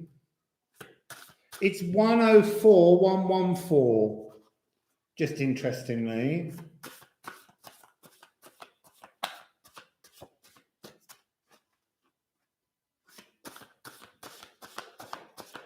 She sends cooling Reiki from the ocean. It's just beautiful. She'll get your water phoenix going. Right, this is interesting.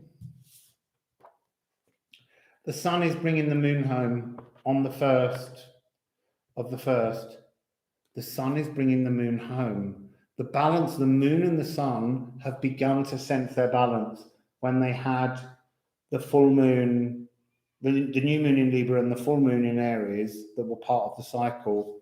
The sun is now bringing home the moon because that's the energy that we're heading to. We're heading towards the Hemferode energy inside the eclipse. Do you know what? You will feel the most amazing cool breeze. I swear, no one's ever done Reiki on me like Sasha does Reiki. I could actually hear the electricity coming out of her hands and going over my arm and shoulder. You never get that. It's beautiful. And do you know what? Even if you're watching this later, not live, you will still feel that Reiki because she's powerful. So, moon deflections, Kuzma. I need the other two to go with the moon. It'd be great if the sun came out. It would be like switching a role reversal point. It's got to have something to do with the light because it's like the Earth's connecting back up to itself. It's like the Earth serpent grid's being switched back on. But I don't know whether it's actually switched back on now or in the next moon, when the moon enters into Scorpio. But it's like this is the balance point. This is the tipping point. There we go. So, it's the gathering, the Gedderung. So,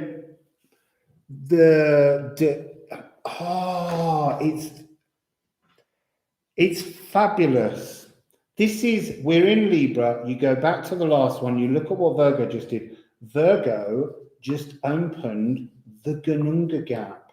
And now the serpent, the earth serpent, can come through. It can return. It can have its homeward journey and connect with the sun and the moon. The idea that the sun and the moon are the notion of the masculine and the feminine. The other way around, obviously, in Norse, the moon is masculine and the sun is feminine. Oh, a snake wrangler goddess on the sun. So, the gap is open. The fires of the earth are rising. They're coming back up. And then we end with Hod.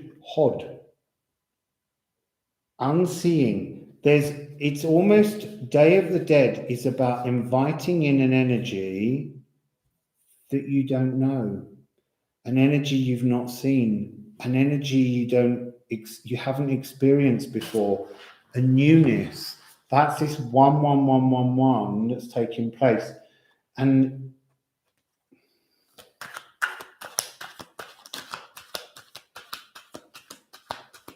I mean, you've got the Moon and Mercury in Libra.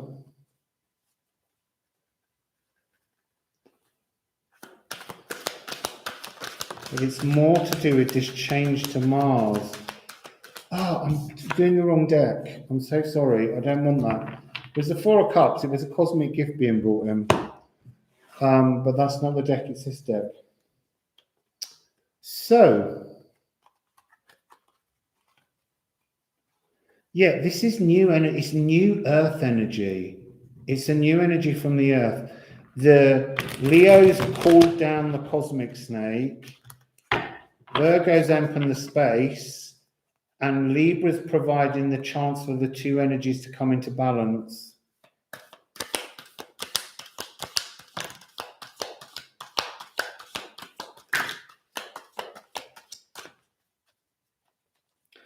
Nine of Cups, a wish.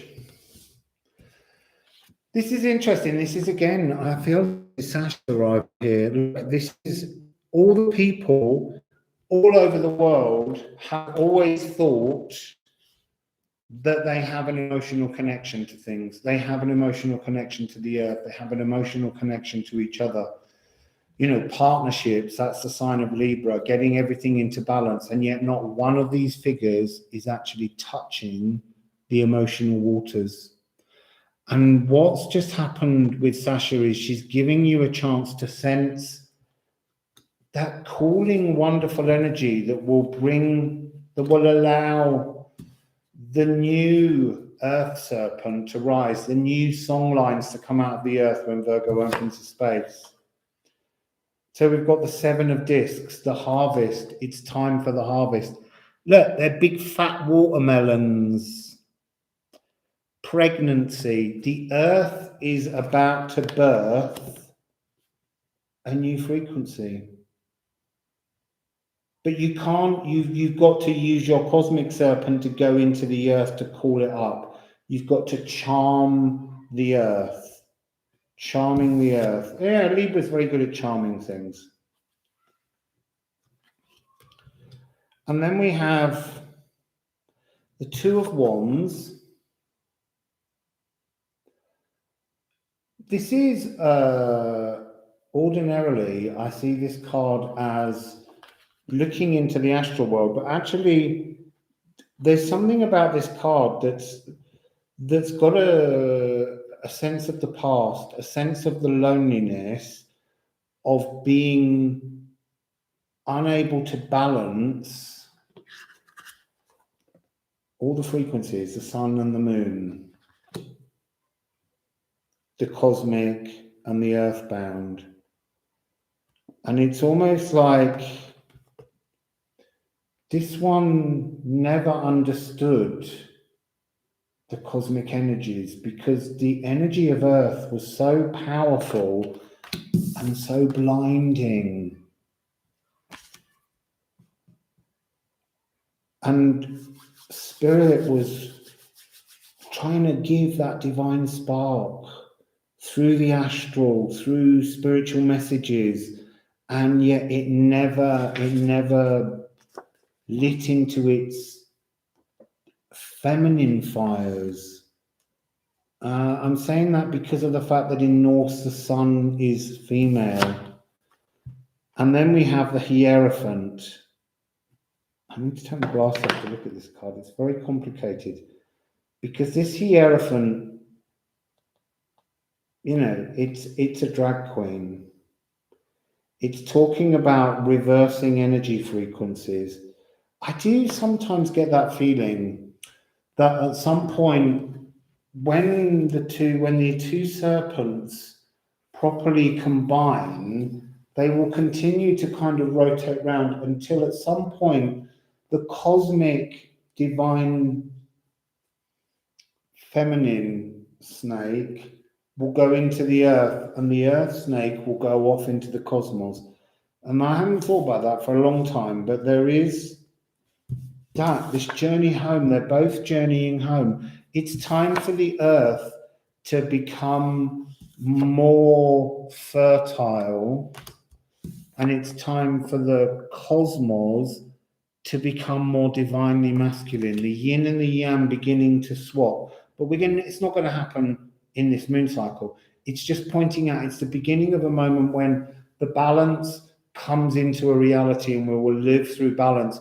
And then slowly, as those two energies pass each other, they will have changed place, just like the poles sometimes shift. So, Libra, that's yours. Timestamps.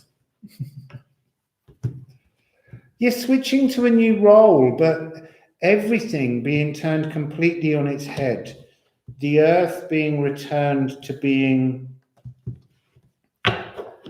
yin and the cosmos yang rather than the other way around or something.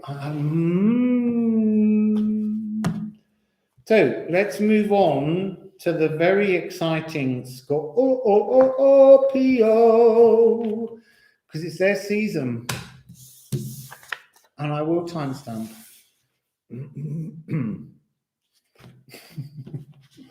I will timestamp, honestly, I will timestamp. Right, so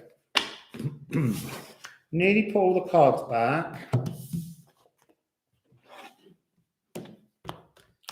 I have a sip of water.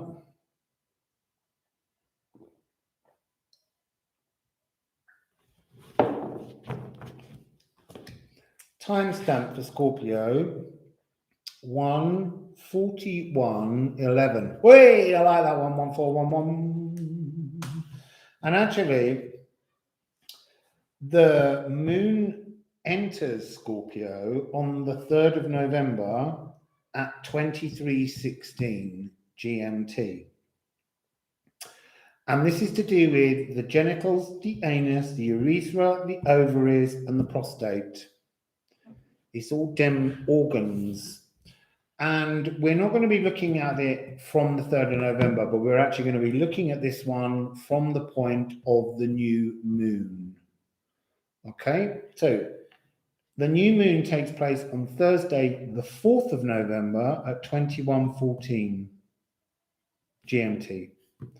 So the sun is at 12 degrees, the moon is at 12 degrees, Mercury is now at 28 degrees of Libra. It's almost joining the Scorpio season. Venus is now at 29 degrees of Sagittarius, almost shifting into Capricorn. And Mars is now at 3 degrees. They were a good group as well, 3 degrees. Did they? No, they didn't. I was trying to think what they're saying. Doesn't matter anyway. So, Scorps. It's the new moon.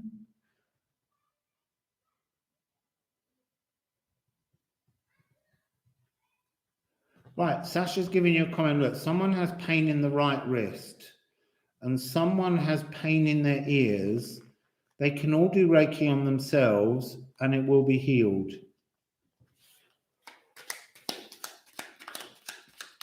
Right, there's the card for Scorps 5.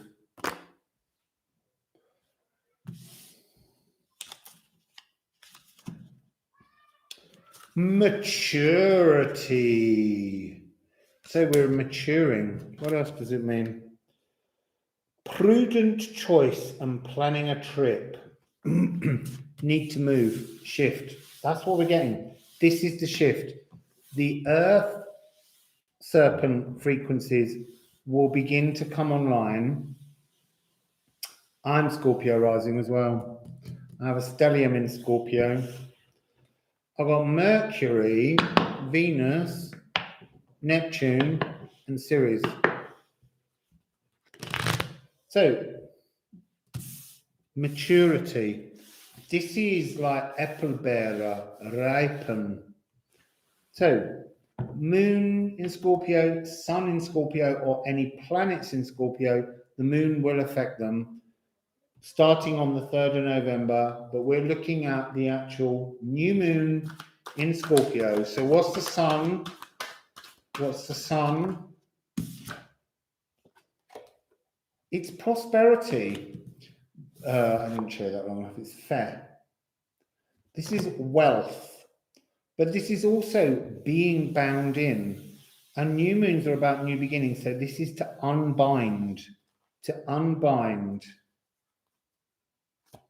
And the moon, what's the moon?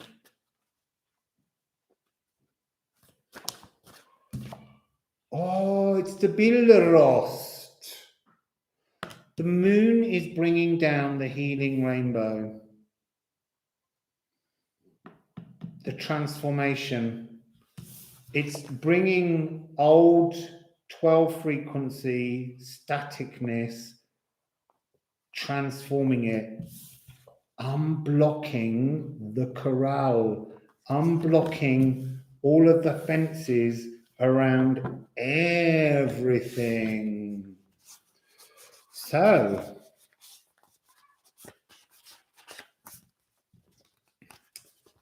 I'm not sure, people, whether Sasha has a PayPal account, but if she does, Sasha, just put it out there.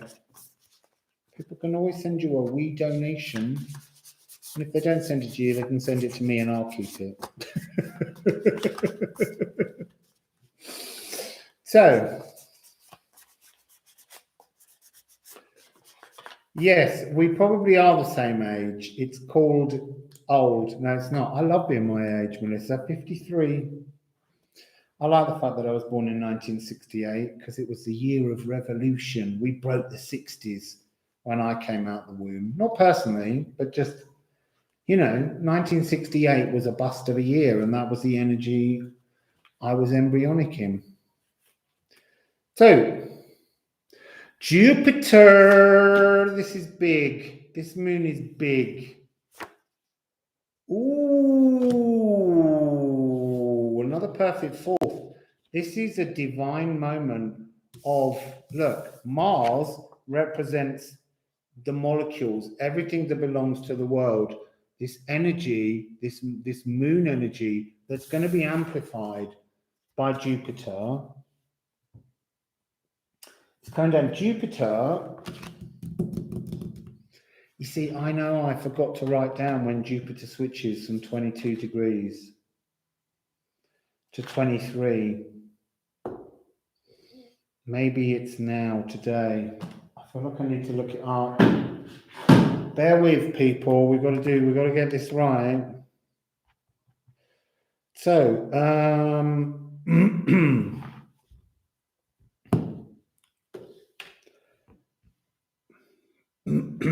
just waiting for it to load up. I feel like we need to know whether this is the moment when Jupiter shifts, because Jupiter was in retrograde and Jupiter's moving back. So we're on the 4th.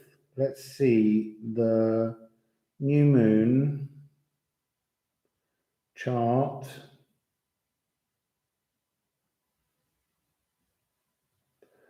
It's nearly there. Let me just jump forwards 6 hours.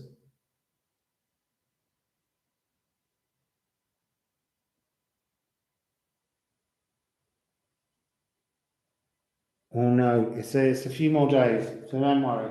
Just curious, because Jupiter's slow mover. But it's very close. It's moving 2250. So there's a big energy push from the frequency of the energy wings. So let's get, I can't see without a glass on.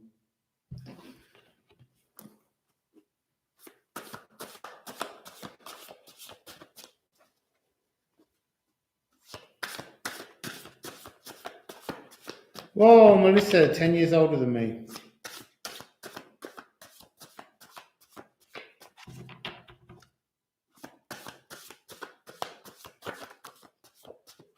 Look, 75 and carrying on. Yeah, exactly, Angelic Chorister. Don't give up on us, baby. Right, we've got nutrients. There's nutrients blocked inside the corral. It's like you've hoarded things for later. You've hoarded all these nutrients, but you're not using them. They've got to be used. So Jupiter's going to break open the barriers and let the wealth trickle out. And by wealth, I mean the abundance of energy frequencies that are trapped within us. It's like this new moon will release something. I think there'll also be digestive releases, just so that you know. Look, it is the genitals and anus. So,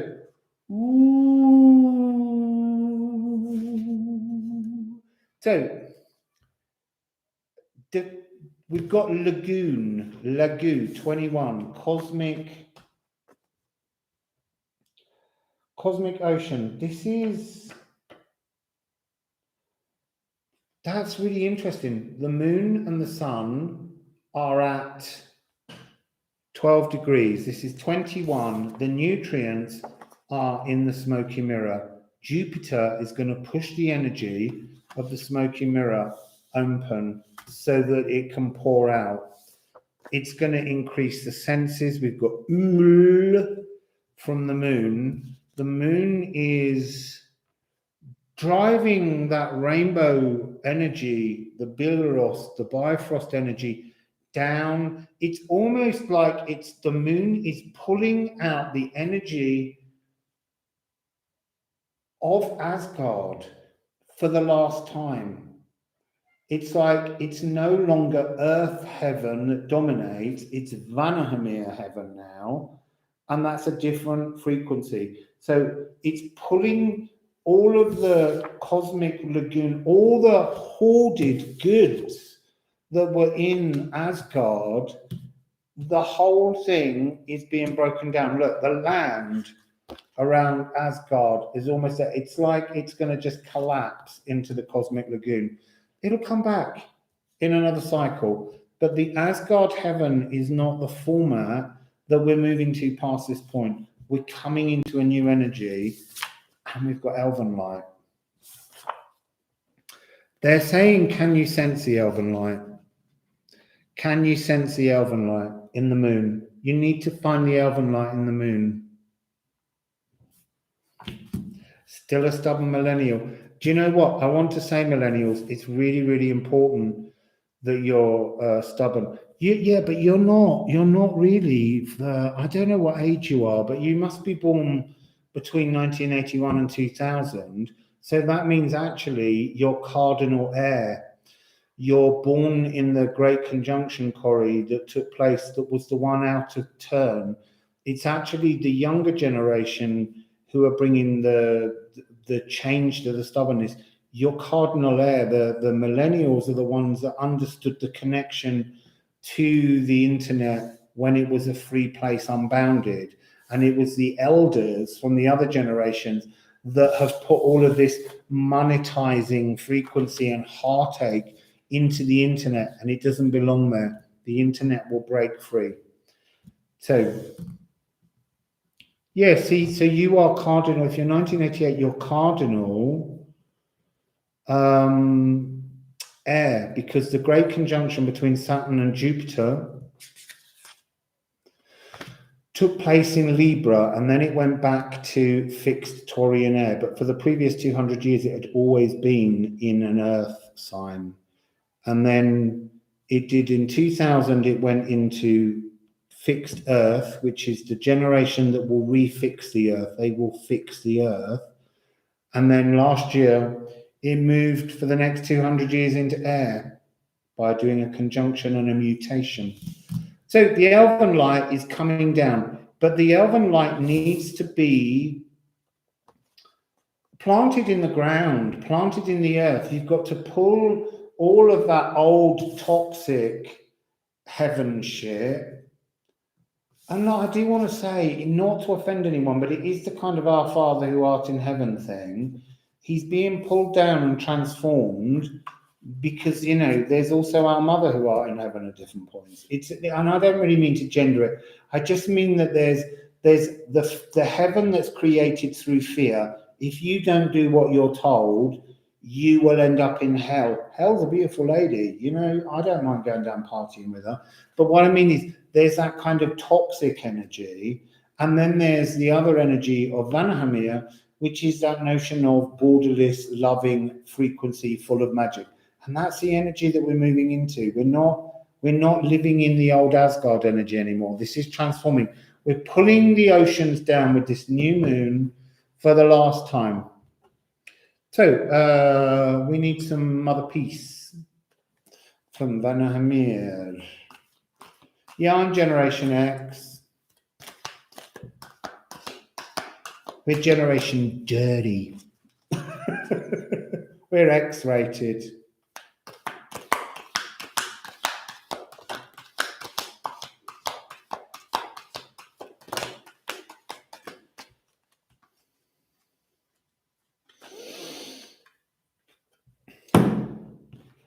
Right, it begins with the Eight of Cups.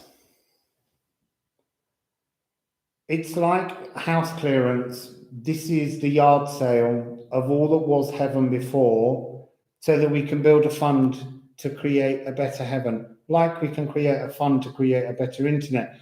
This is the point. Scorpio, new moon, death and rebirth. This is when things change.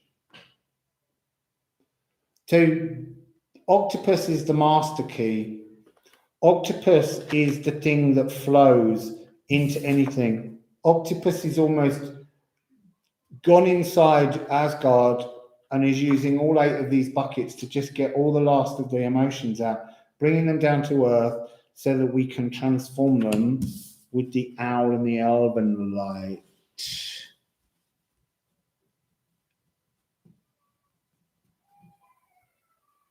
Yeah, it is true, Melissa. You know, to me, heaven and hell are all one place.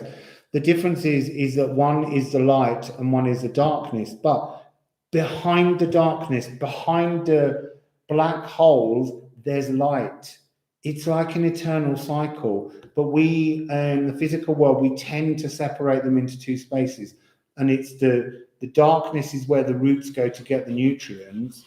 And then we grow in towards the light, and we are the balance between our bodies. Our sacral are the trunk of a tree. But in the old Toltec religions, they're just different ends of the extreme. You just live, you peg your life between them, and you move between them at different points. But that's what I mean. A lot of religious beliefs, this old energy that uses religious beliefs to hold you back. I mean, even to a certain extent, not just the notion of hell, but also this notion that if you don't behave well, you'll reincarnate as something less important. It's all about ways in which to control your desires. We're meant to live all of the frequencies. We're meant to see the darkness. Scorpio is good at seeing the darkness, and apparently so is Virgo at the moment. But we're all meant to understand our darknesses, because the darkness is the soil in which all the nutrients are to send us into growth. I think it's Patrick that says on the way down, the light turns things inside the plants into sugars and feeds the whole of the tree. You're being fed from both ends, but you can't only feed one end. You have to have both. So you've got the 2 of Wands. And this time they're saying it's time to live the dream. It's time to live the dream, just as simple as that. This moon is the chance to transform and live the dream. And we've got then the 9 of discs. And I want to say that there's enormous humor to this card. I love this card. This is like the culmination point of all the readings we've just done so far. Look, the biome, all these different shields around the edge that we were talking about earlier on, the gut biome, it's all just a game, and it's snakes and ladders. How far up the ladder do you want to climb before you slide back down the snake? It's roller coaster rides, it's fun fairs, it's thrills. It's this notion that we're entering into something that's really incredibly vibrant and exciting. So you have to live the dream. You have to decide not to wait for it to be delivered. You have to pull that elven light from the old heaven into the ground so that it can go into and become the new heaven, which is a change of your dream frequency. So change dream frequency coming in. I feel like I just want another mud piece.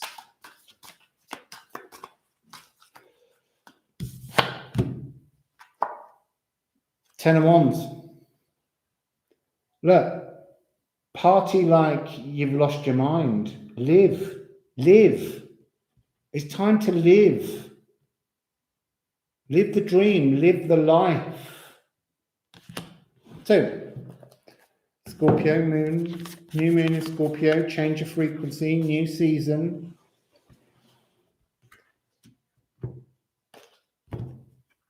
How? Twitty, you have to work out what your dreams are and how you want to live them. It's not, Spirit's not going to give it to you. You have to tell Spirit what you're having, and then Spirit will help you. But you got to make decisions. We've got to all make decisions. What kind of world do you want to live in?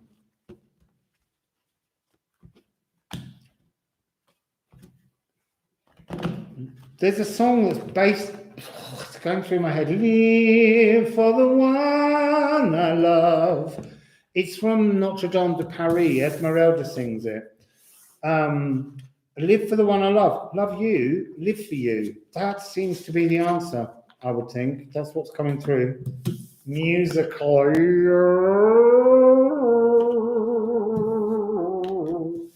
Live for the one I love. So, timestamp. It's not got very far. I've got 1, 2, 3, 4, 5, 6, and I've already been here for 2 hours. Okay, people, speed up. 2:01:26. So this is now Sagittarius. So I've got to move a bit quicker. I'm taking too long on this. So Saturday the 6th of November. This is a magic one. Wake up, everybody. So Saturday the 6th of November, at 53 minutes past midnight GMT, the moon will reach 0 degrees in Sagittarius, and Mercury will reach 0 degrees in Scorpio, and Venus will reach 0 degrees in Capricorn. So you've got 3 0 degrees, plus the sun is at 13 degrees. We've just been talking about pulling down all the energy from the old 12 toxic frequency heaven to make it into the Vanahamir 13 frequency heaven. This is where it starts. Twitty, get ready. You might have an answer now. Oh, cool breeze is getting stronger there. Hello, Sherry.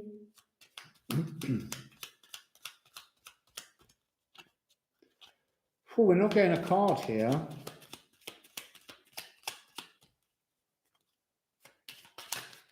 Whoa, what have we got? This is interesting. It's 8. This is the setup for that magical moment on the 8th of November. This is the end of a situation. Radical, not negative change. What did we just say? The whole way through this, there's a whiff of Gaia-Uranus frequency that's constantly, each sign is preparing us for the energy of the next. There's radical change. There's a new heaven coming. We'll get to the 8th in a minute, but basically you're dealing with a lineup of Ceres, the sacral, the moon, third eye, and Venus, the higher heart frequency, and they're all going to be bouncing together in a line, giving a D major chord of absolute emotional bliss. So, Sagittarius with your 3 0 degrees. I'm getting no cards. Sun. There's the sun. And there's the moon. What's the sun? Bliss. It's bliss. It's a radical change and it's bliss. And the moon is the bloody Yggdrasil tree.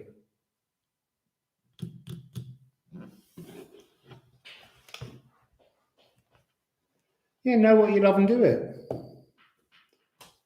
and then ask Spirit to amplify it so you can love it even more. So it's like coming back up out of an emotional deep dive and returning to the surface and gasping with fresh air. And the Yggdrasil tree, it's very much that sense of willow, the roots of the willow in the water. This is definitely new emotional frequencies. Ooh, in the water is Neptune and Chiron. Fascinating. We have to have Neptune's bells now. Mind your ears.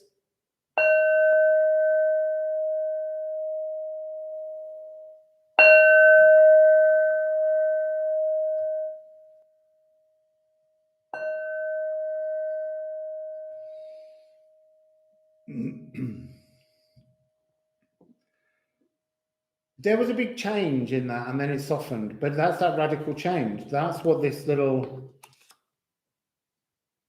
opening frequency was. Radical change. It's good radical change. It's bliss radical change. It's clearing up the past, the old energies of heaven, so that we can develop a new kind of thought process on heaven. Why Chiron is like the wounds, the old wounds are being shed. They're showing me it's like a period of autumn. It's that mutation of fire that Capricorn can bring. We've got, as I said, the moon 0 degrees in Scorpio, in Sagittarius, Mercury 0 degrees in Scorpio, and Venus 0 degrees in Capricorn. This is big frequency changes.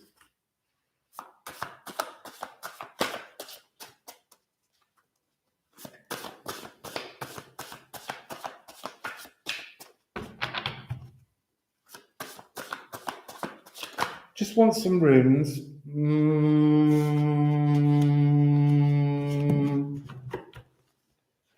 Okay, this is a big season. This moment now, 6th of November, going to the 8th. Remember, we've got this lineup coming. We're preparing for it. So the sun was bliss. It's bliss. It's bliss and bliss and bliss. And this is 8. It's reminding us again, the 8th, we're moving. This is the preparation, this energy of the moon now in Sagittarius, mutating us towards the bliss of what's coming. It's a reminder of what's just happened in Libra season, the gift, the combining of the sun and the moon, that energy of things coming into balance so that we can clear out the old castle of heaven, build, move. This card is about moving, move into a new space. Cosmic light is coming through Congol. This is like Kaun, but this is that energy of consciousness coming down to blow away the old leaves, to the ulcers must be shed. The ulcers will be shed. And it's Godmouth energy. It's the frequency of Os, which has got links to the Yggdrasil tree. The energy, the flow of the cosmos will pass through us, will lift us from the bottom of the ocean. I didn't say, oh, you're going to love this, people. So it's liver, hips, thighs, and the sacrum. Livers, kidneys, spleen. So perfect. So this is about pulling out, shedding those last vestiges of old emotions. It's time for them to just be there. The leaves go to the floor, and they're the fertilizer with all the nutrients in for the following year's growth. So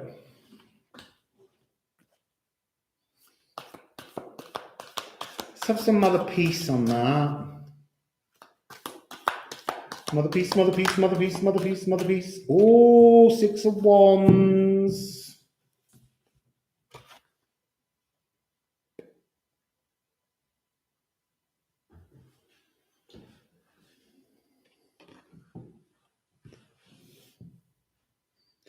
Six of Wands. There's something about new wheels on fire, wheels on fire. It's there is that energy of peace to the card, but there's also an energy of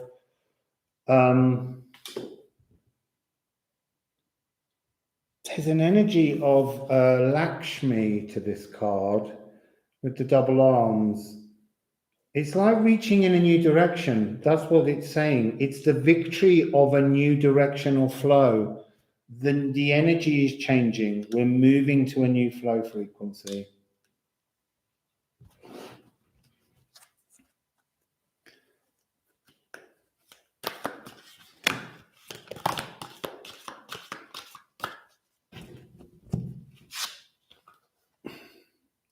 Daughter of Cups. We've got to use this moment now to prepare for this realignment that's taking place on the 8th. That's going to bring the new emotions. This waterfall is like the condor energy that comes in to purify and wash us off. The turtle is the bigger picture. The turtle is also referring to the energy of the moon being at this point really powerful. So it's a new moon. So now it's a waxing crescent. There's new energies coming towards us, but the power behind the waxing crescent is enormous. It's wound shedding. And it's the sun. It's showing us that through the reading, they've swapped places now. They've swapped places because we need to be preparing ourselves for the full moon lunar eclipse that's followed by the total solar eclipse, Saros Series 152. So that's gorgeous. There's such a lovely, lovely energy coming off this Sagittarius frequency of just letting go of the last vestiges of old toxicity. So, moving on. Yeah, all right, that one was a bit quick. But the message was so very, very clear. I think the next one will be a bit slower because the next one's the one with the 8s and the lineup and the D major chord.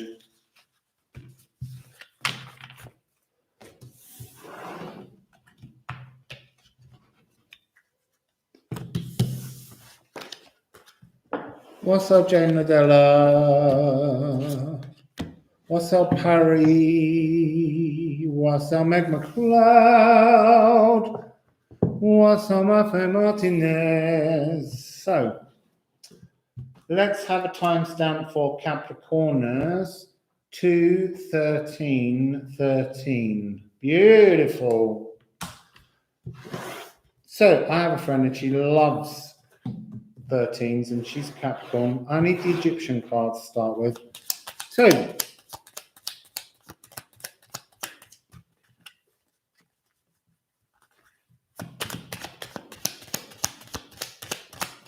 not getting a card.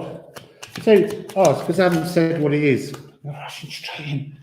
On the 8th of November at 1:01:04 GMT, the moon will move into Capricorn. The sun will be at 15 degrees. Mercury will now be at 3 degrees.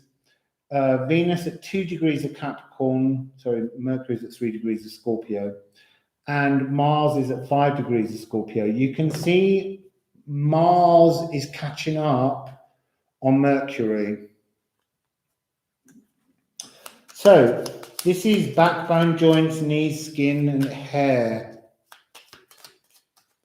So, but this is also the day when Venus, Ceres, and the moon line up around the Earth to create a kind of beautiful D major emotional chord of inner understanding and our ability to project love and to understand emotions in a different way. 16. Oh, we've had this one before. I think this came with Leo. It's a pleasant surprise. A young man or a woman holds pleasant surprises. This is that moment of that alignment. And earlier we were told you've got to be patient until now, 16. Half of 16 is 8, and that gives us the 8. So,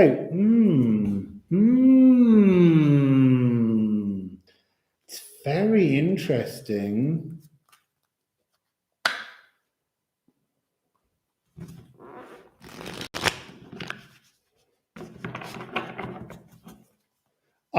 Timestamp, thanks. The timestamp was 2:13:13. Really cosmic one. Really hungry.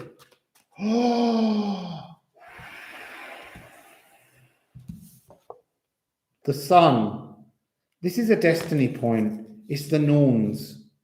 The moon. It's the Valkyrie. This is a protected moment in time. This is a moment that so many pathways are heading towards this alignment that changes energies within our body. Fascinating. Let's get some, let's get this. Oh, thanks, Shelley. Right, so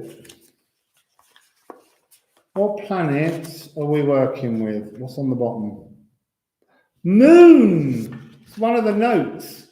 But the sun and the moon, the moon is the sun. I told you, we're getting closer and closer to this eclipse tunnel. The energies are beginning to merge. They're doing really amazing things. And what's on the top? It's the other one. I've got goosebumps all over my body now. We just need the sacral. It's on the bottom. There it is. That's exactly what this divine moment in time is. It's a demage. Oh, my whole legs are going really, really weird. That was a mic drop moment. I mean, I kind of hoped it might come, but the idea that all three of them came, that's really, it's a D major chord, and it's when the moon reaches Capricorn. Oh, I feel like I could just go to sleep now and everyone else can sod off.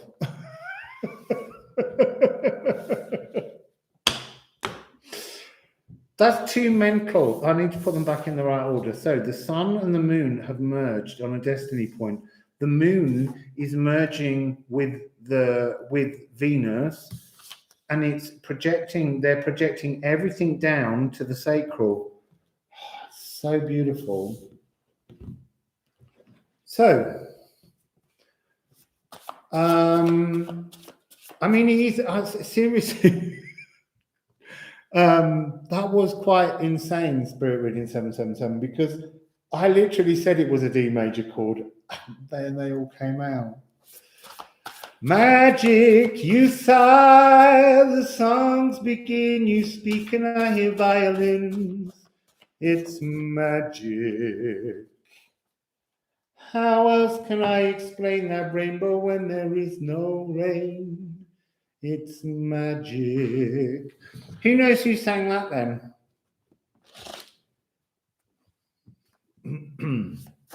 Who knows who sang It's Magic? It's a kind of magic. It's not as good. It's a good song, but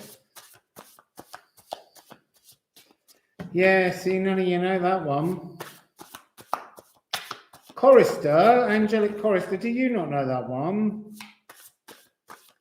You sigh, the song begins.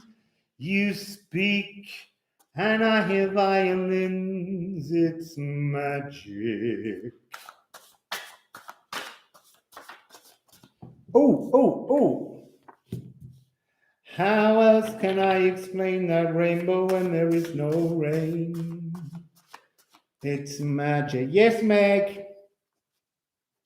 It's me old mate Doris Day. Once I had a secret love that lived within the heart of me.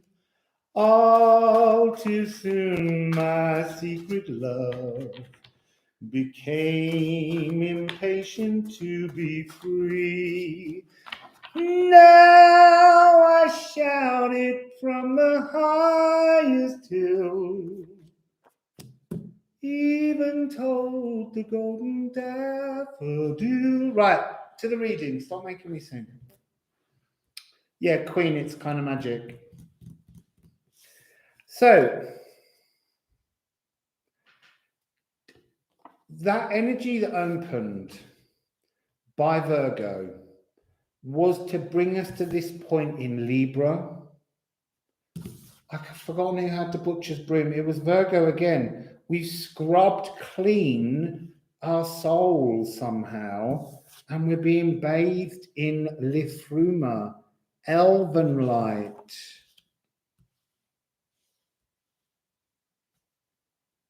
Which song, Chorister? The Once I Had a Secret Love, or It's Magic?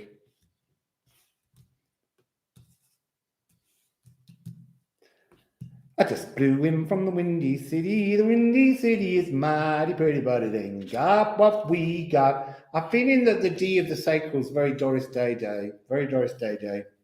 This is our Doris Day Day. Because, you know, they always say I knew Doris Day before she was a virgin. And this is almost what this energy is about. It's who knew you before you became the renewed you. That's the energy that I'm getting in this. This is cardinal earth energy. So the snake has been let out. The serpent's been let out. We've had the death and the rebirth. We've had that mutation frequency through the wonderful moment with Sagittarius. But now it's down to the role of clever old Capricorn to mutate the earth, because it's got that cardinal notion of how to fix the new energy in. So,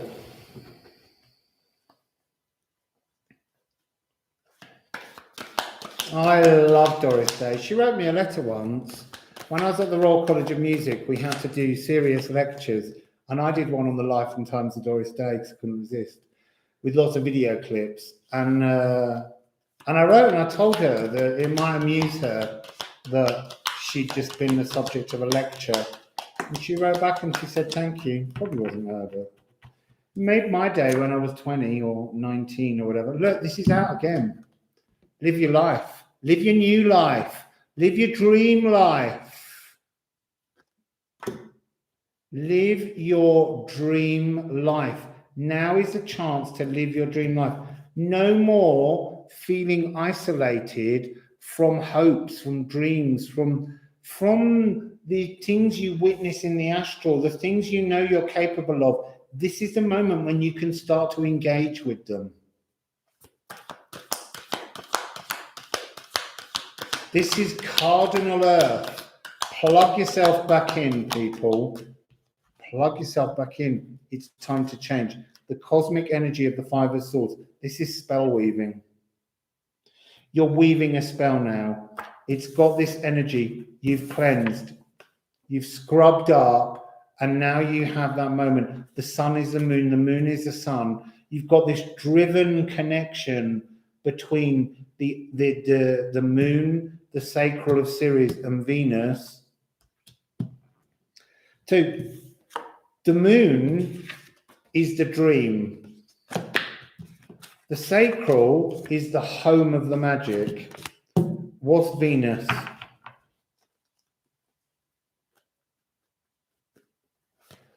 What's Venus?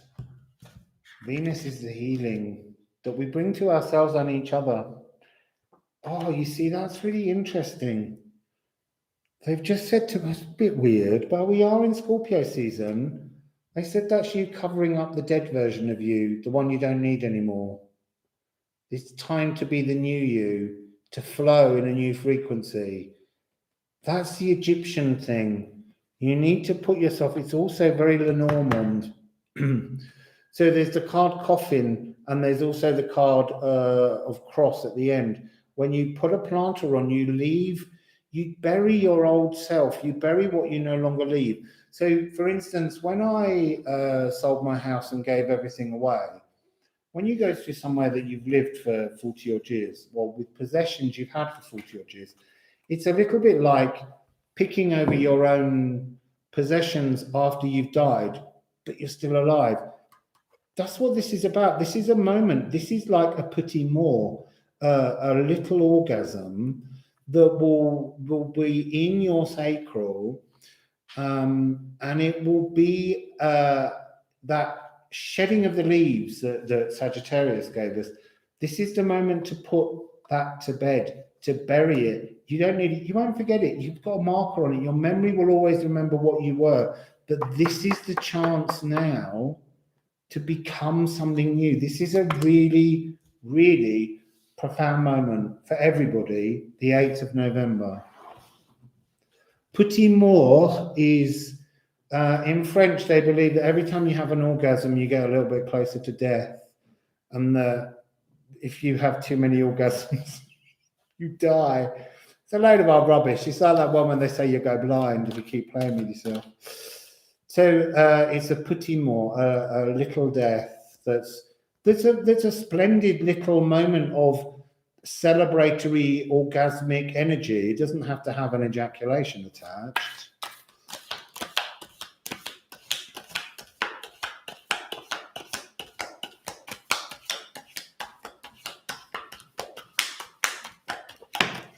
I feel like the cards are giving the lessons today now.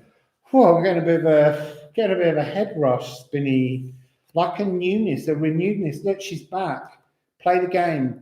Play the game anew. Roll the dice again. Make a counter move. Trump people. Whatever it is that you need to do to play the game as a new whole in your sovereignty, in your new sovereignty. Let go of the old sovereignty.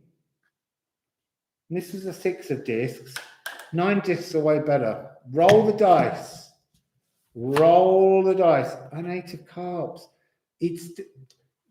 This is a key that doesn't fail. This date, this 8th of October, this alignment of this D major chord cannot fail. You just have to bathe in the elven light, the lifruma. Let the lifruma vibrate through every single cell in your body, through your biome, through your blood, through your bones. Roll the dice and move on. The Neptune bells ringing in resonance with my voice. So that's beautiful. That was a bit magical and cosmic.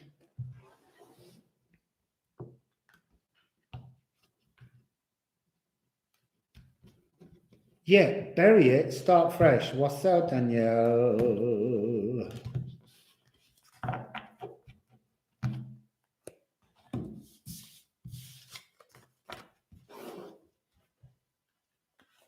Let's put all these back and we're going to timestamp Evita. It won't be easy enough to change.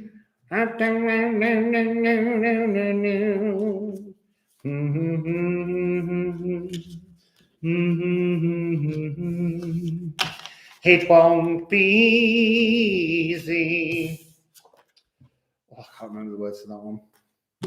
Cancer was a long time ago, I'm afraid. It was the second one. But there will be timestamps. If you want to go backwards, it's 2545. But it's your moon sign as well. And actually, we're going through a whole progress of where the moon is in every sign because we're all learning to prepare ourselves for this eclipse. So we're now moving on to Aquarius. I don't want to sing the normal song with Aquarius. So let's have 22, 29, 42. So Aquarius, on the 10th of November, just think now we're moving into Aquarius and we're all in this newness. So we're moving, the sun's now at 17 degrees of Scorpio, the moon's at 0 degrees, Mercury's at 6 degrees of Scorpio, Venus is at 4 degrees of Capricorn, and Mars is at 7 degrees of Scorpio. And it happens rather magically at 0303 GMT. That was a funny little one that slipped out then. It's number 9, it's divine.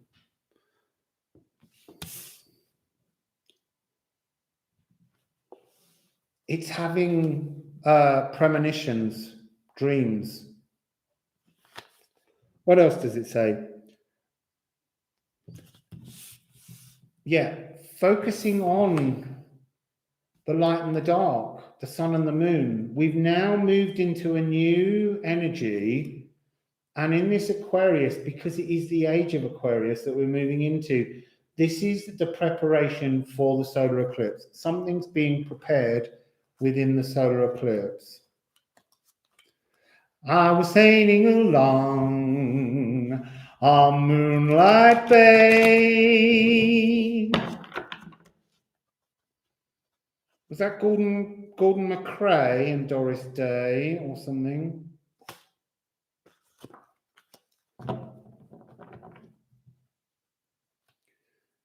Yeah, sing for your supper and you'll get breakfast.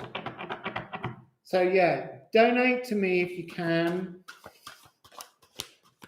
So, it's the pyramids of the sun and the moon where I'm going next. The sun and the moon. Right, so this is funny. The sun has been this card before. Gripping to life. The moon is Elfamir, Lifruma, Elven light. This is the moment when we've moved into a new frequency of energy, of light. Yeah, Libra's been done. Libra, lost Libra. Libra's at about 122, but that could be wrong. Right, so the sun and the moon. It's like, again, this is the exchange. This Aquarian moment is about fixing our life forwards for the eclipse tunnels. So let's see what planets we're dealing with.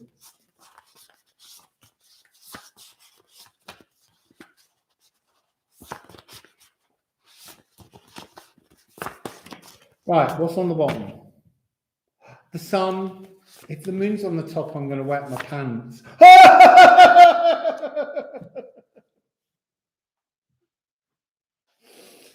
Oh dear. I need a bit of water now. Right, it's gone all magical now. Just everything's just going crazy.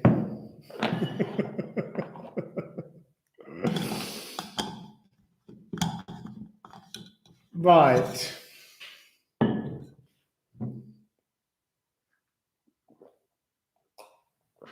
I'm sitting on 2 cushions so they can absorb.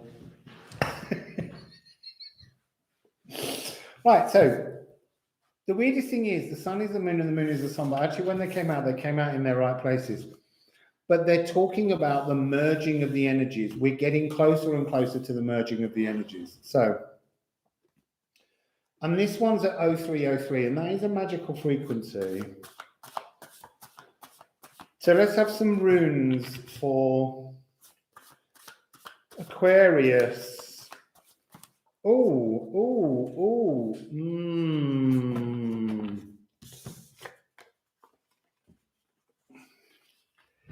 Right, it's Brombjerg.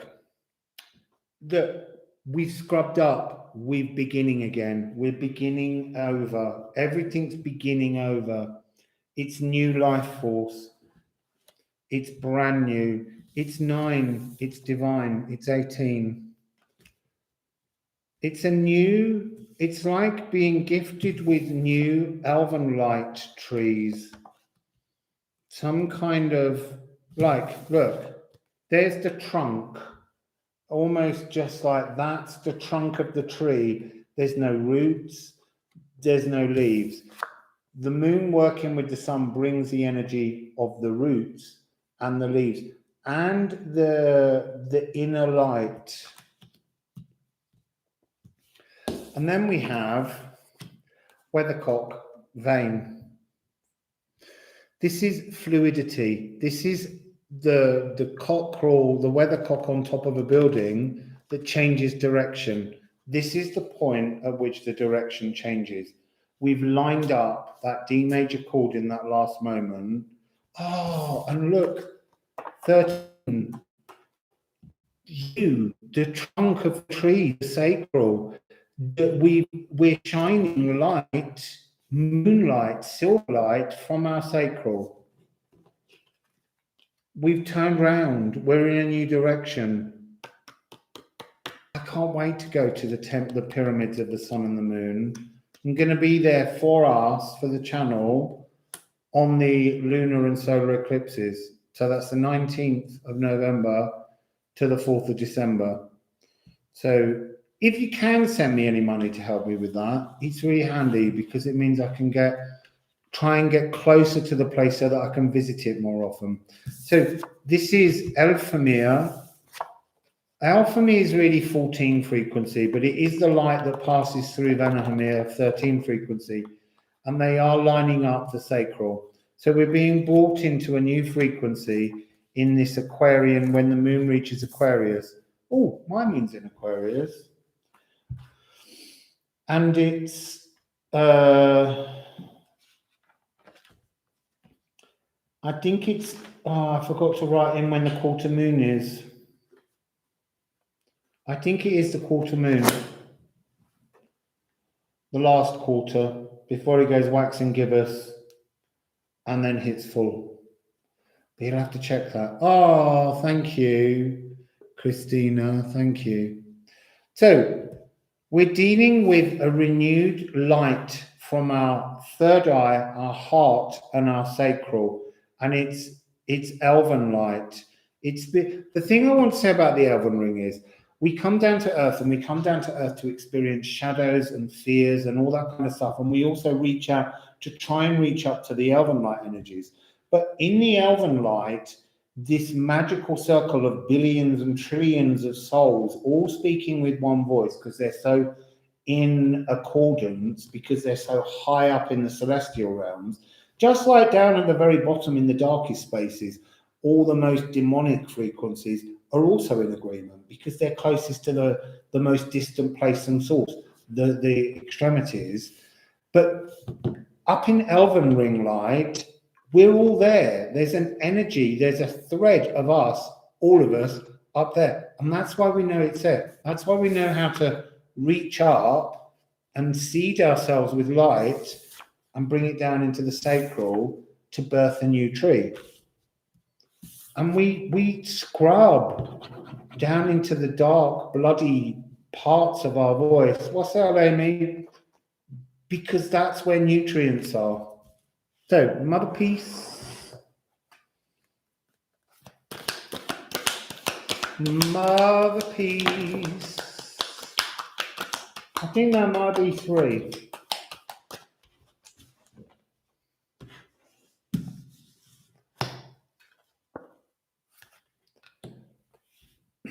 Right, so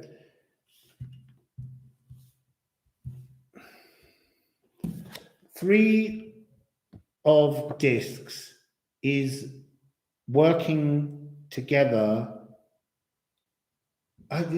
There's something about this time. Before it was something else, but this time it's actually about it's like working with the norms, with each aspect of the norms, because the 8 of discs also comes across as the norms, about weaving a new tapestry.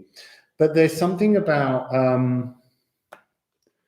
this is a deliberately planned whole so that you can always walk through between what is the past and what is the future, past, present, future. But you need to be able to always move in between. And you're, at the moment, it's no different to building the tapestry here.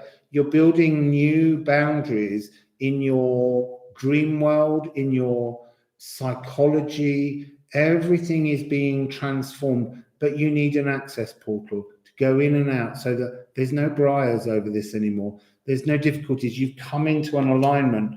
Shaman of Wands.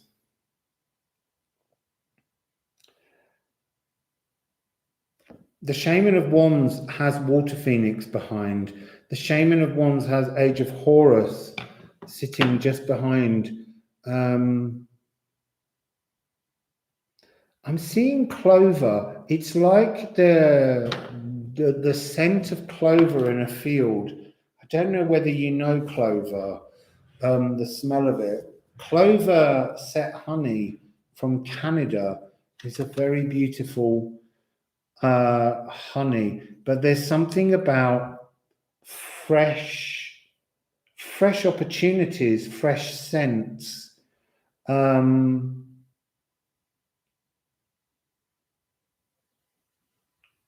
the Water Phoenix is carrying the eclipse, the total solar eclipse. There's something yet to develop in the eclipse tunnel, is what I'm getting. But we're heading towards it, so it's a beautiful thing, people, a beautiful, beautiful thing. Yeah, clover does smell, clover oil, but clover, if you go in a field and there's little clover flowers all over the place, get down on your hands and knees and give a good, sharp inhale. It's gorgeous. And actually on a really warm day, it just lifts into the air. We've all got to re-engage with our sense of smell. I get the feeling that we've not been utilizing our sense of smell. We've dulled our sense of smell quite a lot. And it's really important to re-engage with your scent. It's interesting, I was talking with someone today who's just recently had COVID, and she's lost her sense of taste and smell. But she said when she was a child, she remembers colds that used to take away your sense of smell and taste. And she said, I don't remember that happening for a long time. So she said it was a kind of a nice reminder that we have these senses, scents and senses that we can use to enjoy life more. And she's excited to be getting those scents back to more fully appreciate them. So it's just really, sniff, smell things, people. Don't hide from scent. So let's move on to Pisces 24312. So I've got 3 to do. It's like doing a Corrie length one. So 243 on Friday, the 12th of November at 7:54 a.m. GMT, the moon will enter Pisces. The sun will now be at 20 degrees of Scorpio. Mercury is at 10 degrees of Scorpio. Mars is at 8 degrees of Scorpio. And Venus is at 6 degrees of Capricorn. And this is to do with feet, toes, pineal gland, and melatonin. So, I'll have another drink.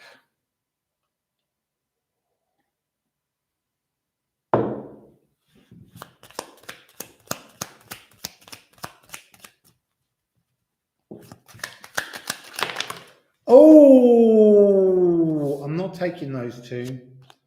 Taking the one that's face down. 2.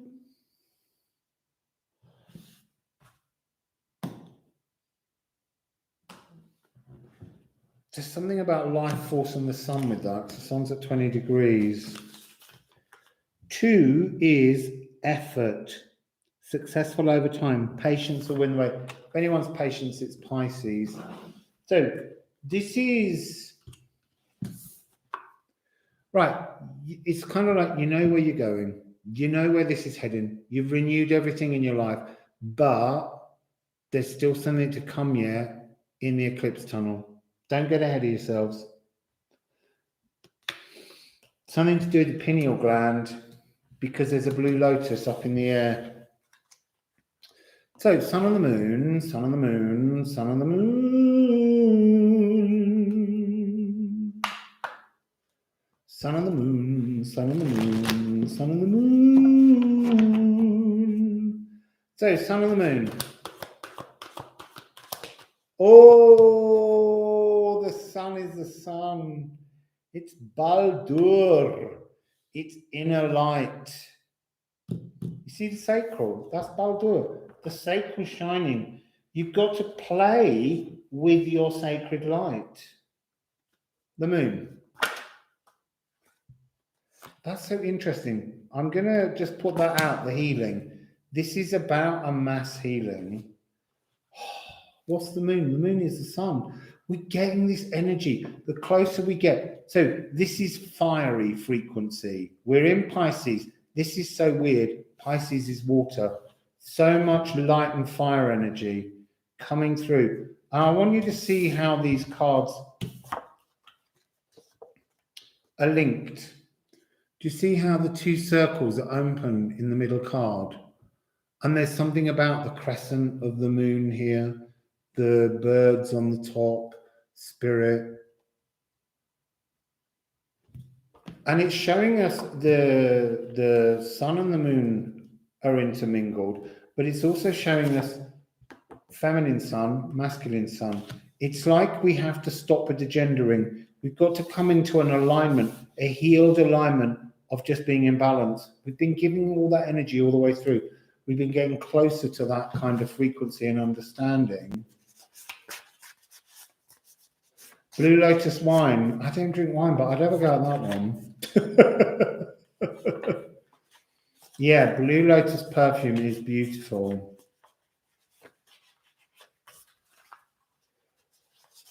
Yeah, I would say, Angelic Costa, that right now these are all meant to be one long story to help us through. It's us traveling through a moon cycle and observing what the moon does in all the different houses as we head towards this solar eclipse.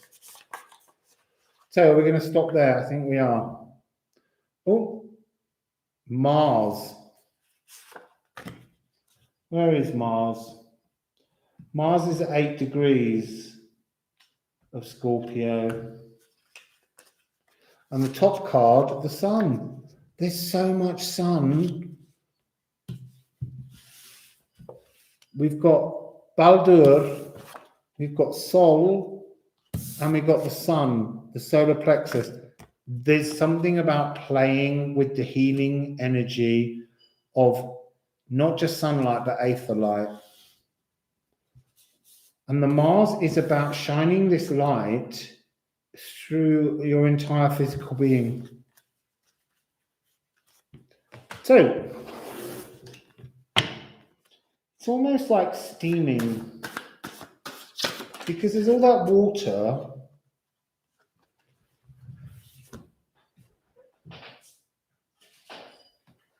So, I need one more card.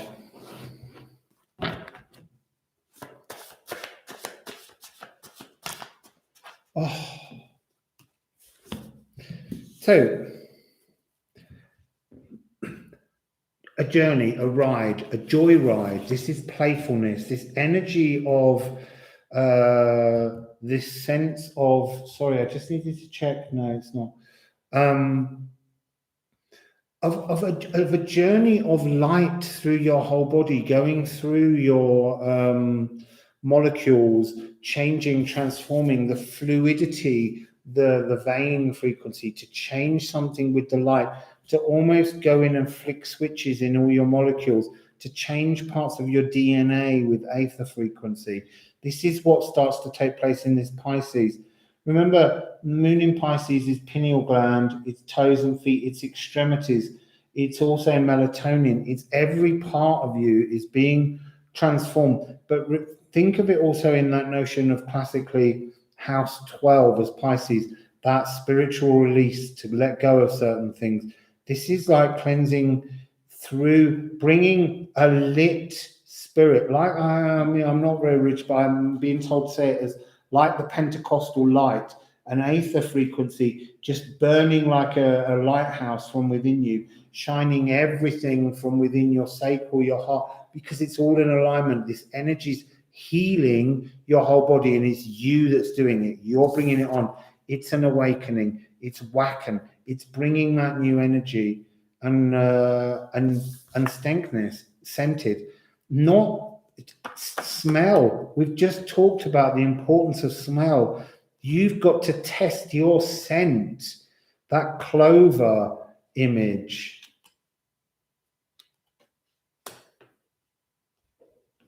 Clover was in the last one, wasn't it, though? Anyway, it's about stankness, returning to your senses, but it's almost like hypersensing. There's some kind of new energy. The scent test is to test your scent, to test your tastes, to change your lights, to bring new frequencies. We've got the Six of Cups, we've got the pre-incarnation, doggy nose, yeah. They can smell separately and link into their brain which side a scent comes in on so that they can change direction quickly. So we've got the card of pre-incarnation. Six of Cups, to reconnect with things that you've lost. Scent, smell, taste, vision, touch. You've lost track of them. There's a sense of, until you reconnect with the new version of you, we at the moment, as we're saying, because we've got to go through these things, we've lost that. But it's all there. It was all signed up for in your pre-incarnation contract. There's nothing to moan about. Everything's going exactly as it is. Four of Cups, Six of Cups, Four of Cups. That's where you feel staggering, a little bit drunk, a little bit tipsy, in a cosmic ocean, and you can't see anything but barren land either side, because that's all there was. That's all there has been. When you get to this point now and you light up that frequency, 6 and 4 of Cups becomes a 10, a completion and a new beginning. And it's like you're a lighthouse of aether light. It's shining from within you. 8 of Wands. It's like you are this. This is Baldur frequency. It's interesting because Baldur is killed by a piece of a mistletoe arrow being fired. But this is like coming into your own frequency and just radiating with changed energy. It's again this energy of sun, the sun, the moon, this heat, this aether is rising within you. It's changing everything, and you're now radiating that energy to others. You're instigating change in others. And then the Priestess of Discs. This is Queen of Discs territory. This is to be renewed in the earth. There's an eye on a hand. It's in this. It's like all your senses are becoming renewed. You know, the energy within your hands will see differently. You need to engage in all of your senses and that sixth sense. They're showing me the idea of a pot of honey. Oh, and that's that bloody clover honey again. It's like nectar, ambrosia. It's like the heightened senses are coming during this Pisces season. When the moon's in Pisces, heightened senses bringing new tastes, new desires, changes, beautiful, wonderful new frequencies. Remember, this is the first Scorpio season in the mutated air energy. So everything's changing a huge amount. So now we're going to move on to Aries.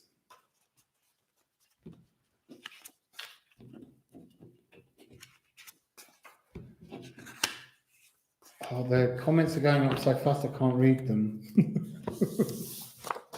But I like that you're all out there having a chit chat. I'm getting hungry now. I made tomato soup earlier. It's getting quite late for eating. It's 7:45 here. So, moon will, oh no, I can't do that until I've done a timestamp. Can't do it until I've done a timestamp. 99 people watching. That's a very cosmic number for me. I was the 99th person when I was born. Or something. So, oh my God, 2 hours, 55, 44. So, did you, have you got moon in Aries or sun in Aries? So on Sunday, the 14th of November at 15:48 GMT, the moon will move into Aquarius, into Aries. Ooh! So the sun's at 22 degrees of Scorpio now, moving through the season, nearly at 30. Mercury's at 14 degrees of Scorpio. Mars is at 10 degrees of Scorpio, slipping a bit further behind again. And Venus is at 8 degrees of Capricorn. Timestamp, I did it. It's 2:55:44. Thanks, Penelope. So,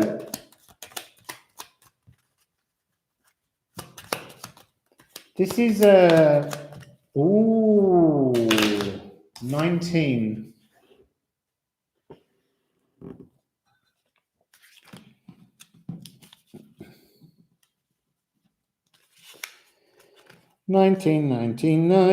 Harmony within families, business, inheritances, spiritual inheritances, birthrights, because Aries is about birth. This is head, teeth, tongue, and arteries. So, you made lentil soup on Thursday. Yeah, I made it with potatoes, loads of fresh tomatoes. I actually put some red wine in it and potatoes, and then at the end I just liquidized it all up. And over here they do this really great thing where they get the beautiful little sort of corn tortillas or tortilla chips, but these are fresh ones, and they cut them into strips like fat bits of pasta, and you put them in the soup. They're lovely. Right, so the sun, please. What's the sun doing in Aquarius? What's the sun doing in Aquarius? What's the sun doing in Aquarius? That's really interesting, because that card spun around and went to the side, the bigger picture. It's enabling the bigger picture, but the sun is actually, freedom. We're moving into freedom now. We're inheriting freedom. So the moon, what's the moon? It's the Volva, it's the magic. Oh, my little candles run out. So no more lovely scented Palo Santo. And do you know what? Scent, we had scent. I need scent. Got some Palo Santo oil. And that's gonna, one drop, so sacred and so precious. It really is. Tortillas in soup. They're lovely. Yeah, I haven't been able to make a curry since I came to Mexico because I can't find all the spices. They just have different ones here. So the sun and the moon are the strength of magic, the freedom of magic. The freedom of magic. Right, planets. What are the planets we've got with getting slightly sore thighs? What were thighs? Thighs were way back in Sagittarius. That must have been when it started. Right, so moon. The moon is the sun. Again, this confused energy. And Jupiter, an expansive, the moon is bringing an expansion of magic during Aries season. Fascinating. So, we're getting so woven into this eclipse. It's like this moon, this cycle is revving us up. The sun is the sun. The sun is the life force, the sigil. It's the energy frequency. The strength is in the light. This is Aries, moon in Aries, head, teeth, tongue, arteries, coursing through your veins, blood, energy, that frequency of the fires. But these are not angry fires. These are beautiful. What have we got here?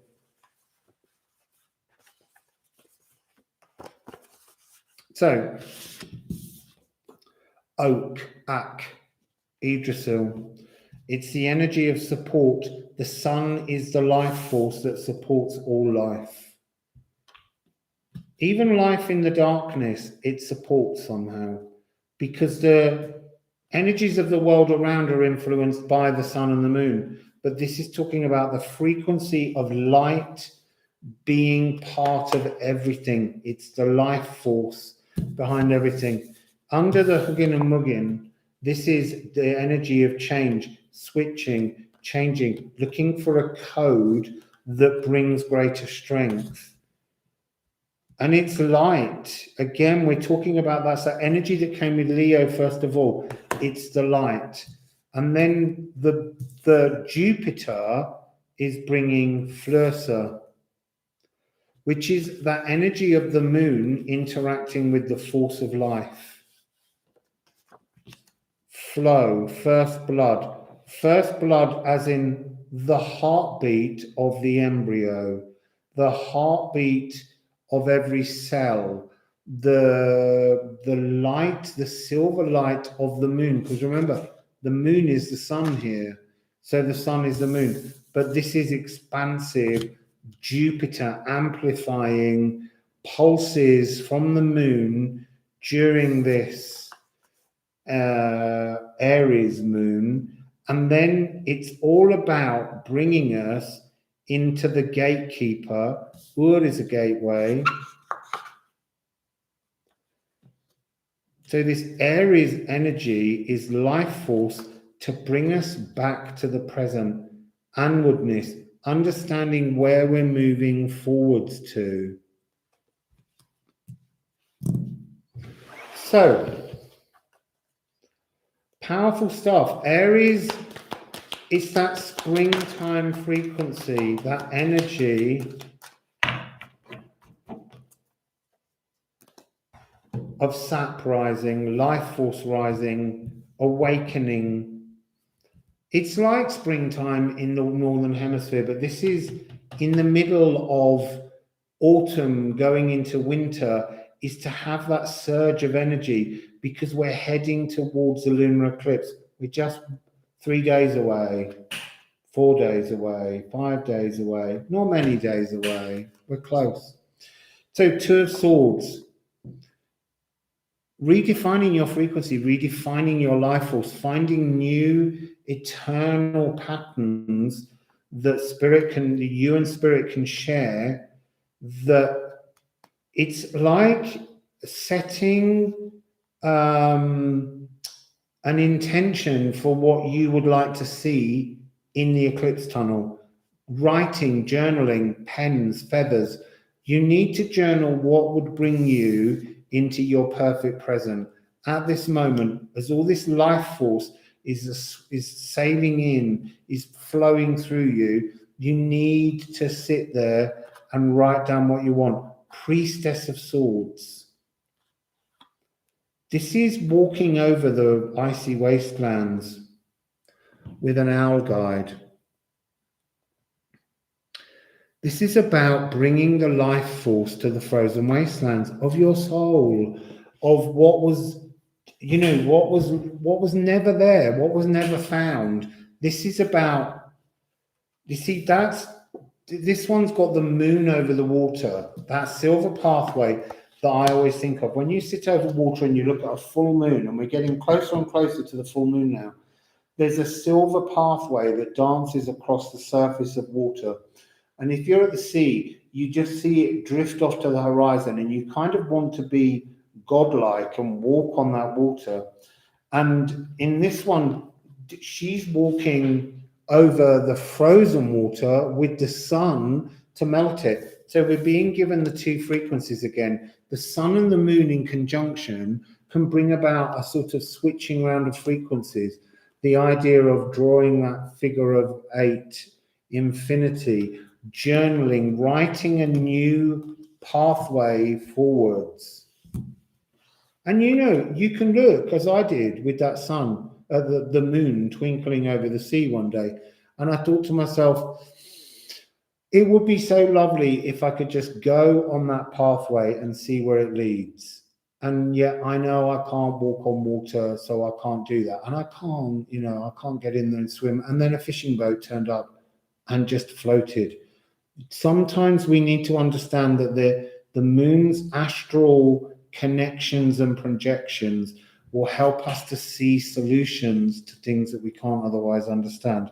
Then we have the Daughter of Swords, Priestess of Swords, crone frequency will allow you to invigorate warrior frequency, to connect to a new, oh look, that's Amwoodness. Clearing out the past, allowing the future to flow, but living connected to the truth of the now. So that's Aries, living connected to the truth of the now. With the magical amplification of moon magic, but the moon projecting its light down, and that silver light being as shiny as sun life force. So we're nearly there. So I'll pull the cards back, and then we're going to move on to Taurus. Do you know there's so many runes that come out that I've not seen for so long, and others that I see all the time, which just shows you how the stories have energies frequently. Yeah, I'm not going to forget the timestamp. Thank you, Penelope.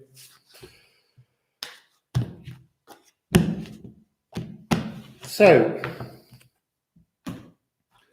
let's do, oh no, I have to put that one back. So Taurus 30800. That's nice. 38.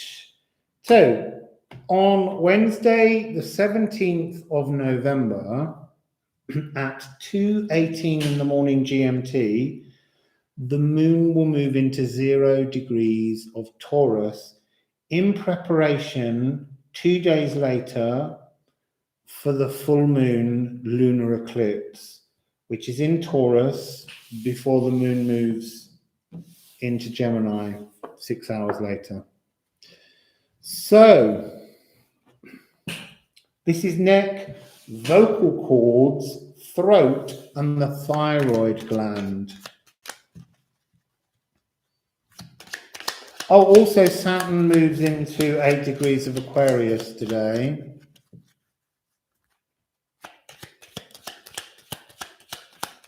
Thank you for all the thumbs up. Oh, look, we've got 2, and I'm going to take them. Oh, look, it's 2 we've had before, but it's talking about how we're moving through combination. We started with energy. We're going right back to the very beginning, energy, and this one was, it was a joy dance, but it had a different key word, which I've forgotten. Cheerfulness, celebration, and happiness. So there's an energized cheerfulness. There's melody, there's tune, there's new music of the spheres building up. I love seeing Freya. We haven't seen her at all. It feels very much like she should have come out with the F-sharp DNA. But we didn't need her. We already had the magic. So what's the sun up to? What's the sun up to? Now it's moved to the Yggdrasil. It is life force. It's just said in the last reading, I am life force. I am sigil. I am sun. What's the moon? I am bliss. I am the riding on the emotions. So, it's exciting. Oh, I love a music box. My dad used to have a little Bowls Gold, which was a liqueur, and it had gold leaf, and you shook it, and it kind of was like a snow globe, but it was all gold. But inside there was a inverted cup, and you wound up the bottom, and a little ballerina danced inside the boozy golden alcohol.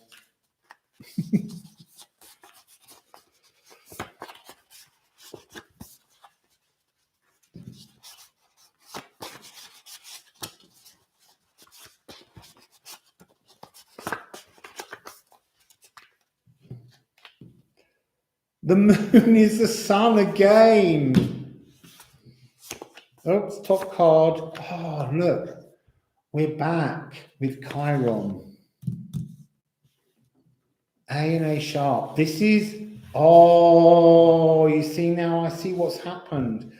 We're going back with the energy to the very place we started. We've gone round a full circle, and now that we've come back round, the energy is closing in to cut a sort of a blade that will enter us into the darkness that is the lunar eclipse.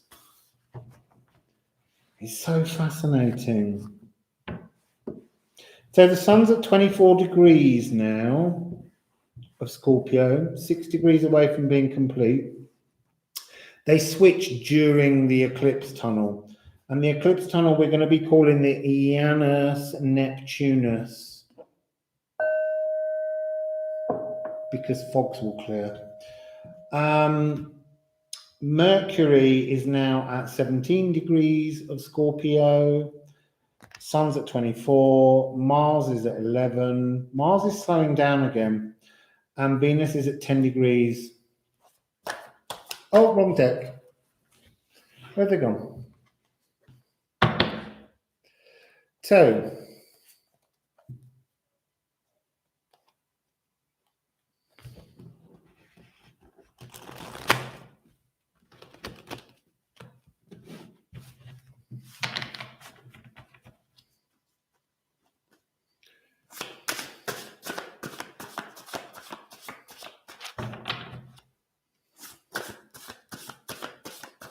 what do we have, please, in the runes as we head towards this full moon?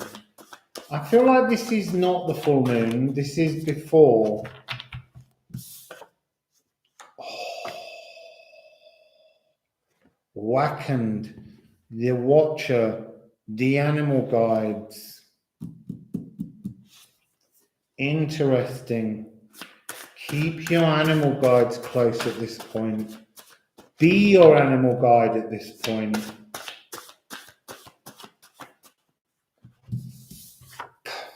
It's a destiny point.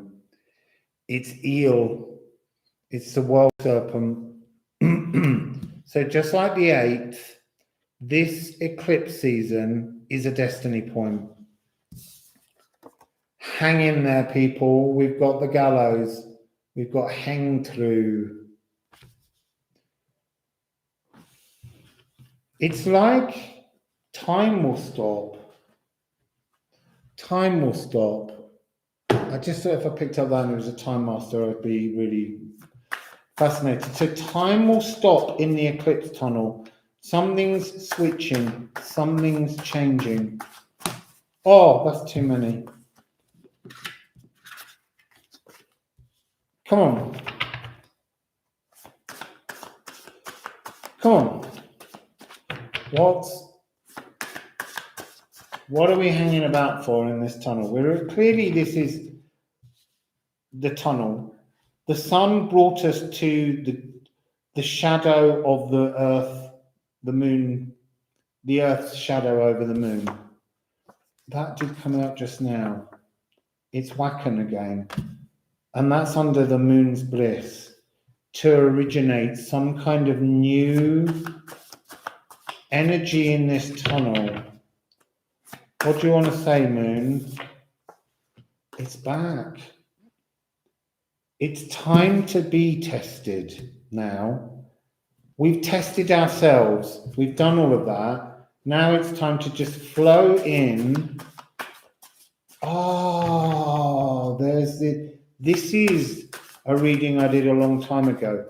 The tunnel is inhabited by spirit guides, animal guides, and you will hang in the tunnel and you will reach a destiny point. We all just need to pause in bliss and allow the animals to scent us and to move around us and see what they offer us. And if you like what they offer you, take it. And if they don't like it, if you don't like what they're offering you, tell them. Say, I'm not happy with that.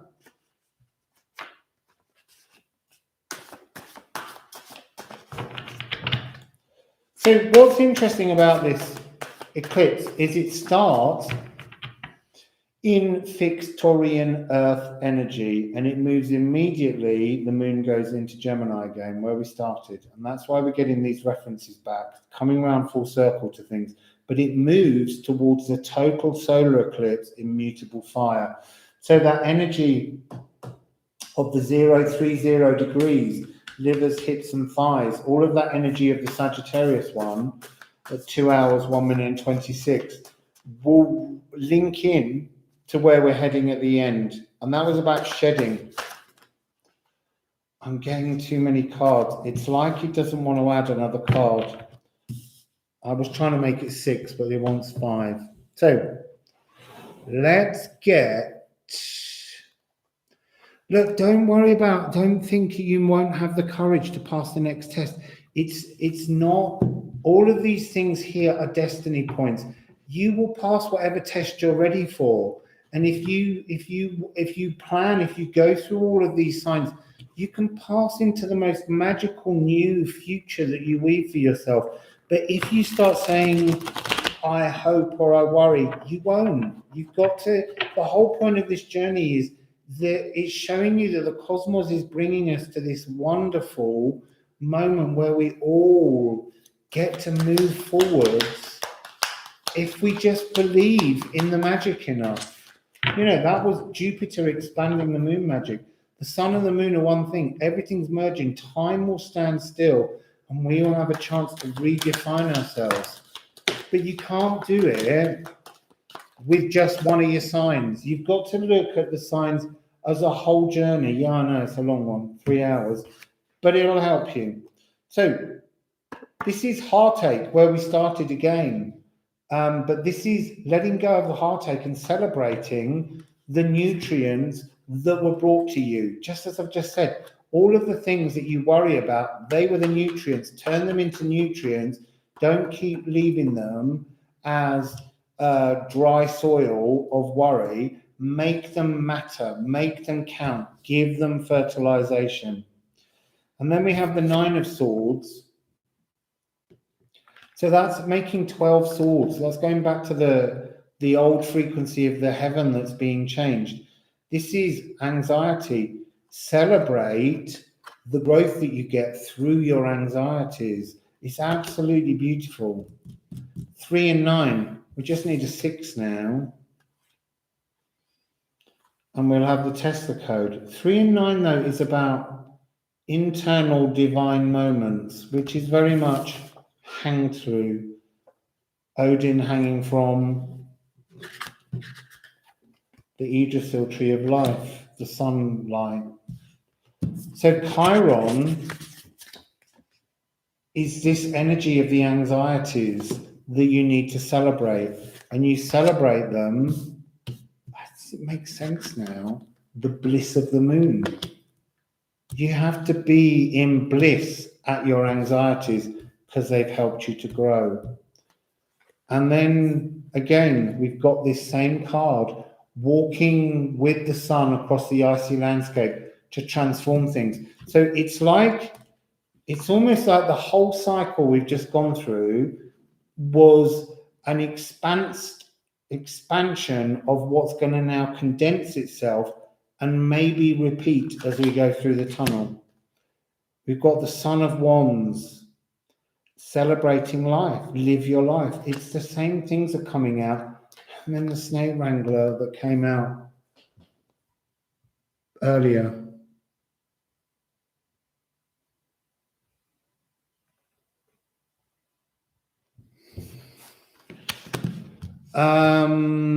Angelic Chorister, sometimes yes, I do. Sometimes, because I sometimes think it's the only way to whacken us all up, that the world will be tested. But on a personal level, we are safe if we continue with the good energies, with the journeys, with keeping everything in place. So I'm going to now ask at the very, very end for those, whether I'll put a timestamp on the very, very end, but I'm just going to ask the mystical shaman for a forward mind as to what, see the moon, as to what the what the eclipse are bringing. So now we're going the other way around. We're going to ask moon and sun. So the lunar eclipse, just a single card for the energy of the lunar eclipse, please. It's given me two, but I'm not going to take this one. It's corn and it's upside down. It's lightning.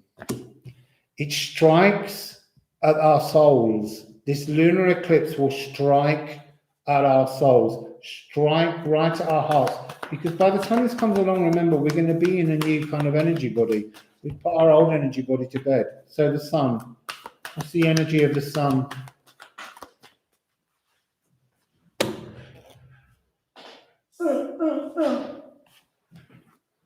It's life force. It's divine life force striking us all. We're being struck with spiritual newness in some way. So that's the end of that one. I hope you all enjoyed it. I did. Can I have a little bit more water now? I'm going to go and heat some soup up and have soup and bread. Well, a little bit of those tortilla strips in soup. So, thank you all very much for staying for so long. And I'll try and put these timestamps, I'll put them in as quickly as I can. Hope that they're right. Okay, so beautiful people, have a lovely, lovely day tomorrow, wherever you are. It might already be tomorrow in some places. So I love you all very much. Thank you for tuning in. Thank you for all your donations that you have sent. Oh, look, what's that, Matthew? You were first in. You were almost last out there. Nice that you stayed the whole journey. So I'll see you, well, I might see you tomorrow, who knows, or the next day. So, beautiful people, have a beautiful time. Oh, look, we just, Day of the Dead soon. Day of the Dead. What's that?